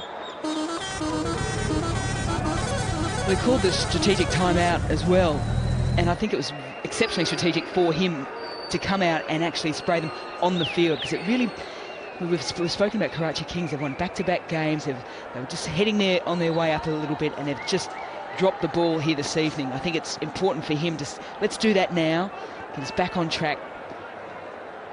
We might lose the game, but at the back of the minds, the boys know how important it all is.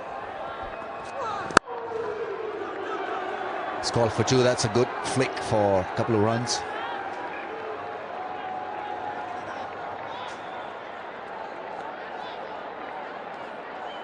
I think the sad part of this game for Kings is that they've not been competitive.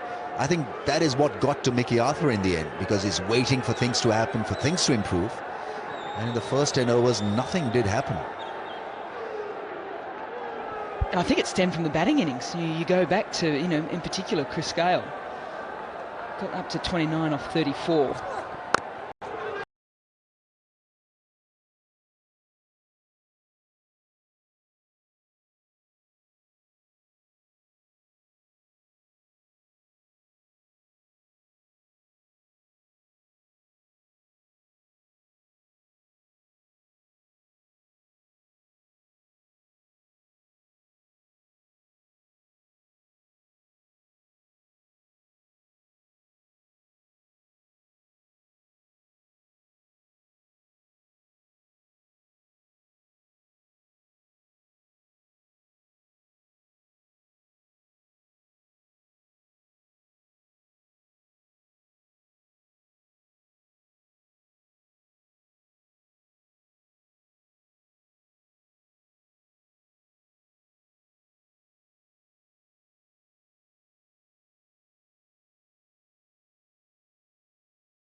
Handshakes all round.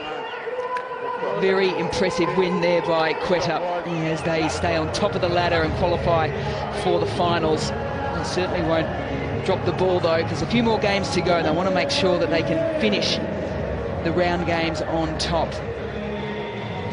Back to the drawing board there for Karachi Kings. Batting first, just putting on 154 when the pitch is a new one here at Dubai.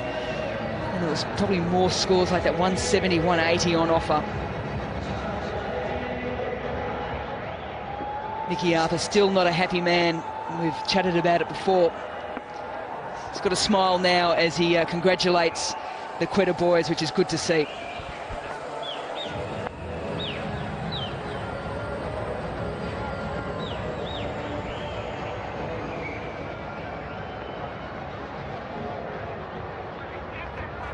More smiles for Viv. What a mentor for all these players and the coaching staff as well.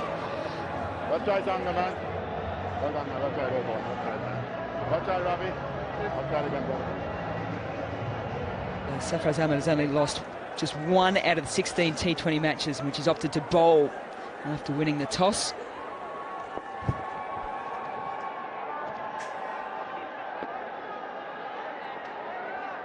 So fantastic result here for Quetta. Karachi won the toss and elected to have a bowl. And that's the Quetta scorecard, a wonderful record opening partnership for Quetta. Tipped off by Shafiq and Shahzad, 51 and 54 respectively. A little bit of a wobble in the 13th over when they lost 3 wickets in a row, but just settled down at the end by the skipper Safraz with 19 from 17. Yeah, well, the bowlers not just quite good enough really in the end, were they? 2 for 28 and 1 for 39, and no one else getting in. Then of course Peterson run out, and it just didn't quite have enough spark and firepower in match 15 to make it more competitive. In the wash-up, Kings only made 154 for 6 in their turn at 20 overs. Bubba the standout there with that 36 and Pollard 31. But in reply, the Gladiators were very comfortable because of that century opening stand between Shahzad and Shafiq, both getting half centuries. And Sohail there, the best with 2 for 28, cruised to a victory by 6 wickets. Well, the queue next to Quetta means that they've qualified for the finals already. Played 6 matches, won 4, lost 1, and a no result in the abandoned match at Sharjah. So they're sitting pretty on 9 points at the moment. Karachi Kings are below that dotted line, which means at the moment they are out of finals contention. But of course, they've still got a couple of games to go. High fives all around. Wonderful win there for Quetta. Stay with us, though. We'll be down for the presentation after the break.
Well, what a fantastic win that was. Comprehensive victory for Quetta Gladiators.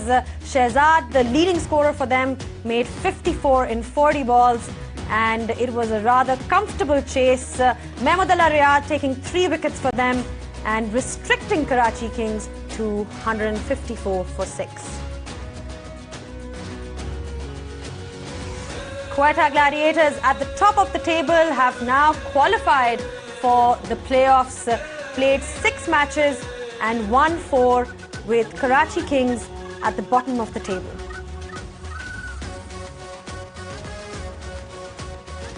Fantastic win over there by Quetta Gladiators. They've played now 4 matches against Karachi Kings amongst the 2 editions and won all 4. Ian, consistent as ever, Quetta Gladiators. What do you think ticks for them? You know, every time they come up with an even better performance.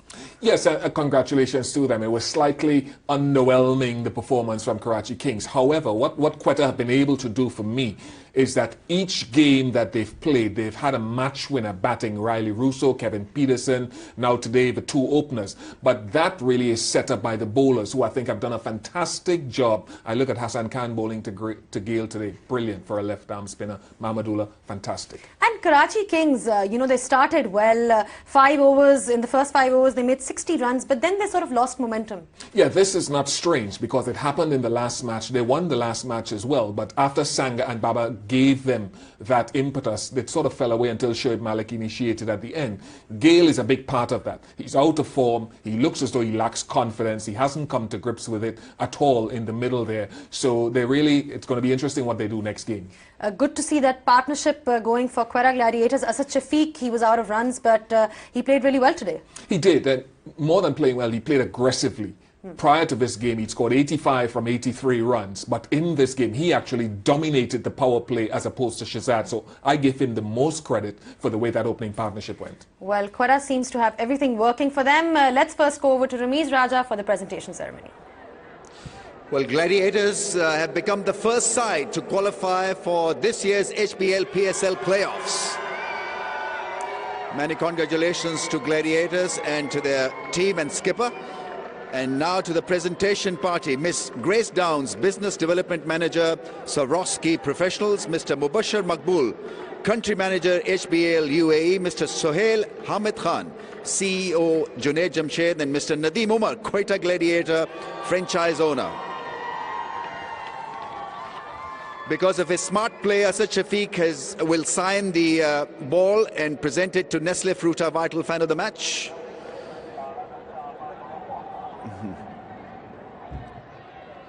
And Mr. Sohail Hamid Khan will present the J. Junaid Jamshed Smart Player of the Match cash award of 2,500 US to Asad Shafiq.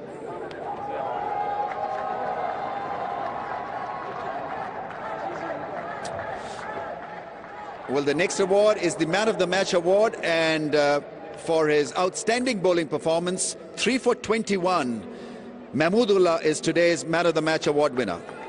First, a Q-Mobile selfie moment.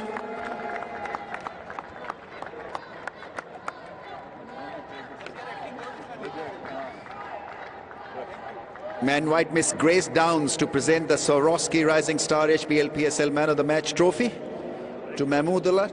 Please receive the trophy, and there's a cash award of $4,500 US as well. Mr. Mubashir Maqbool to please present the HBL Man of the Match cash award.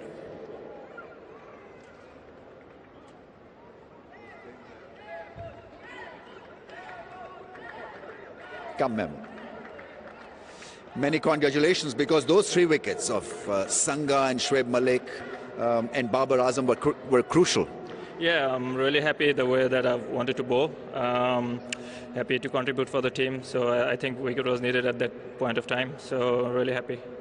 Yeah, I mean, you got the ball to spin also, which was critical, because at that stage you're looking for a bit of negativity as a bowler, because your role probably was to stop the flow fronts, and to get the ball to spin and pick 3 wickets was a real bonus. Yeah, actually I think I wasn't expected that much of turn the ball that turned Langa's one, so it spun really well, but I was trying to bowl on my length, try to stick with my strength, so that's what I did. Are you enjoying the HBL PSL? Obviously, I'm enjoying every bit of it. Yeah, well done. We are enjoying your performance. Well done. Thank you very much. Mahmudullah, the Man of the Match award winner. May I now invite Kumar Sangakkara to please come forward.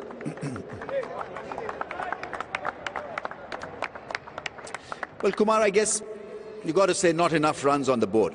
Yeah, I think we left about 30 runs out there. We had a great start, but couldn't consolidate through the middle. I think more than the boundaries, we didn't run well at all, from about over 7 to about 12 or 13. And that, put a lot of pressure on us. Yeah, I mean, the middle part of the innings didn't really flow the way I guess you wanted it to. No, I think sometimes in T20 we just forget about the fact that we've got to get singles as well. Strike rotation wasn't great and we weren't getting the boundaries anyway, so that made it a little tough. Any particular reason why you guys not been able to beat them? 4 losses in a row, in fact. Yeah, I think they've played better than us today. They used the wicket a little bit better than us. They batted better than us. We've got to make sure that, when we do play, we take responsibility. And when we've had a great start, we've got to make sure it counts by, getting that 180, 190, which we should have got today. But then again, we tried really hard with the ball, but the first 6 to 7 to 8 overs probably that we bowled wasn't ideal. We probably didn't bowl the balls in the right place or use the wicket enough, but that's the way T20 goes. You think you still have a chance for a place in the playoffs? Well, we've got to win 2 from 2 to stand a chance. So onwards and upwards from Saturday. Yeah, okay, all the best then. Thanks. Kumar Sangakkara, captain of the Kings, and now to the winning captain, Sarfraz Ahmed Saab, Tashrif Line.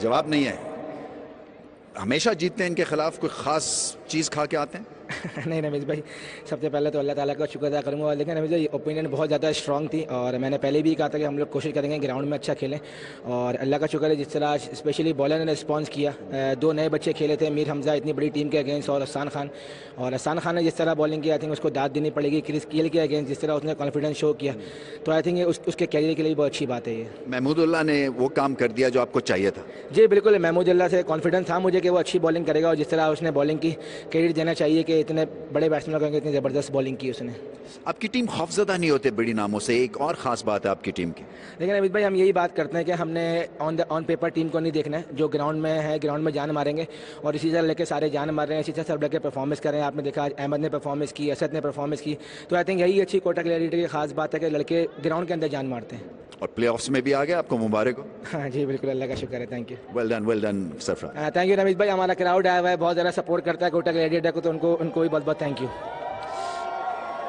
So thanking the fans, Sarfraz Ahmed, the winning captain, and that is what we have from the presentation down here. Sarfraz Ahmed there giving a lot of credit to the emerging players that play for Quetta Gladiators. Mahmudullah Riyad, Ian, a great addition to the Quetta Gladiators team. Fantastic spell of bowling over there. Yeah, I mean, look, I have a lot of time for the guys who are coming out of Bangladesh now, including Tamim, including Shakib, because they've elevated their international team. But Mahmudullah, can give you runs. But the way that he assessed the pitch conditions, his off-spinner was going. He got the key wicket of Sangakkara in that opening partnership. Then, he got Babar Azam, I think it was. And then he bowled one, a leg cutter. This was a leg cutter, not an off-spinner to get rid of Shoaib Malik. So just assessing that Malik would have hit the ball better with the spin. He tried to go in the other direction or get the ball to hold up. Great assessment. And the spinners have been brilliant in general for Quetta. You talk about Hassan Khan, you talk about all the emerging players that, Sarfraz was mentioning. They've been key to the success for Quetta. Look, I wish I could adopt Hassan Khan, to be quite honest with you, because a little kid who bowls left-arm orthodox to Chris Gayle with such great control, great fielder, and early in the tournament he scored 16 or 18 critical runs here. Fantastic little kid. Fantastic little kid. And Ahmed Shahzad gave them a great start. We'll talk more about that, but after this short break, stay tuned.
In case you missed out, Quetta Gladiators with a fantastic win over Karachi Kings. And there was one man who was vital to their success today, Ahmed Shahzad. Let's see his positive innings, sponsored by Fruta Vitals, Nestle Fruta Vitals.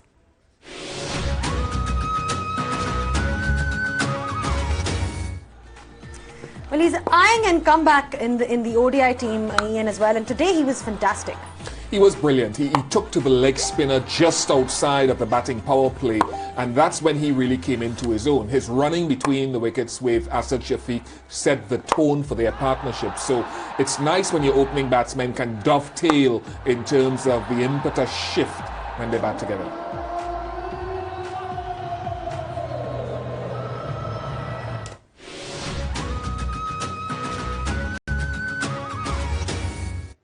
Well, brilliant he was, Ahmed Shahzad. And as always, we bring to you different stats during the match. Let's go over and see the stat attack, sponsored by Jazz, Duniya ko bhala do.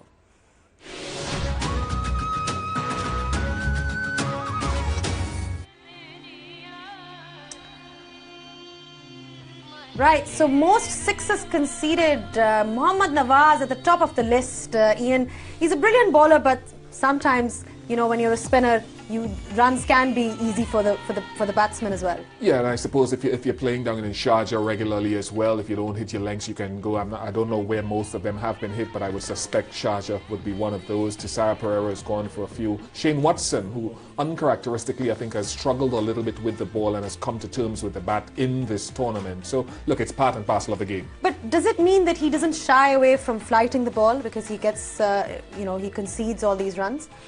Well, I'm not sure. You know, a lot of things could be read into it. When he bowls in the innings, who's on strike, which batsman gets in. There's a lot. But what has he done in between that? He's had some good games, I think, some consistent games beyond those sixes that you're seeing.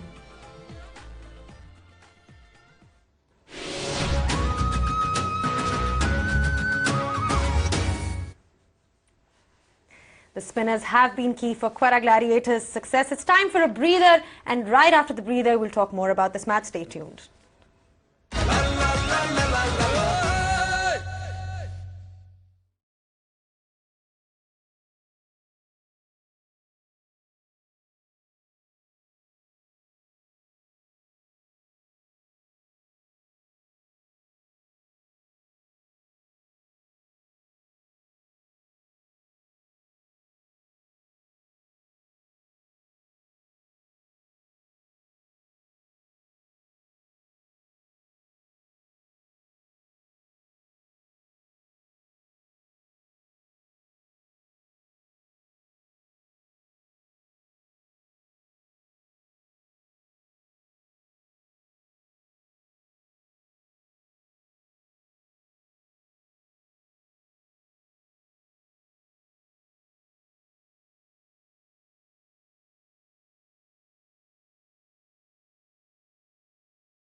Well, it's our favorite part of the day when you can ask questions from our guests. So let's go over and see Ask the Experts, sponsored by Jazz Duniya Ko Bhala Do.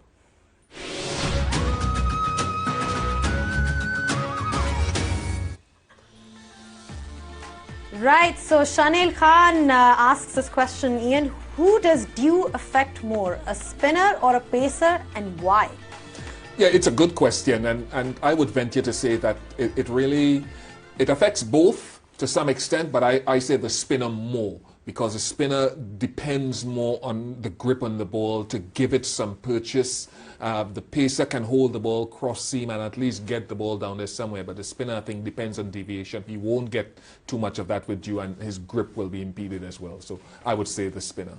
And Shanil Khan, brilliant question which he asked. He gets a signed bat by Ian. Shanil, well done. This is your signed bat by Ian Bishop. Yes, he did very well. He thought about that, even if we didn't see much dew tonight, and hopefully we won't see much for the rest of the tournament either. But there we go. There's the bat for you, my brother. Well, we value your feedback, and you can ask as many questions as you want. This is our favorite part. You can tweet your questions now on Ask the Experts and get a chance to win fantastic prizes.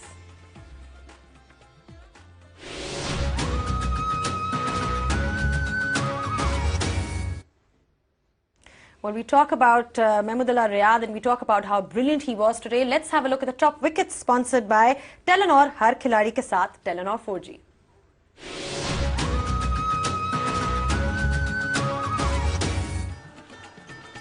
How crucial was he today to Para Gladiators?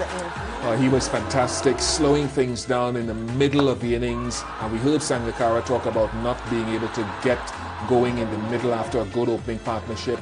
And Mahmudullah was the chief man responsible for that slowdown and those wickets.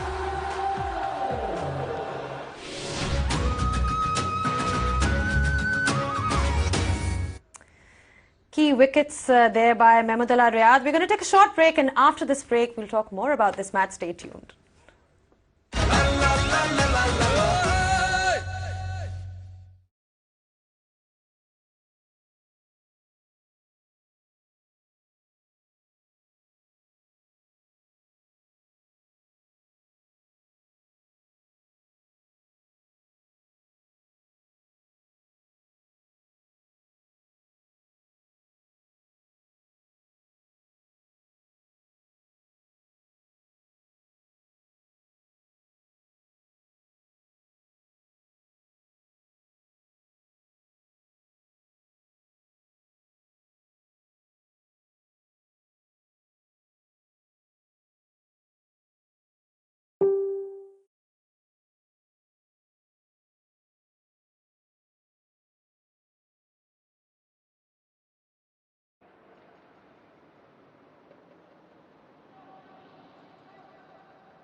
You can always engage with us via Twitter and social media. Hamad Mughira asks, says, the best all-rounder of PSL, dancing skills roaring with the crowd, commentator now, only thing to see playing. We're talking about Danny Morrison. Ian, what a character he is. Well, look, he's a typical energizer bunny.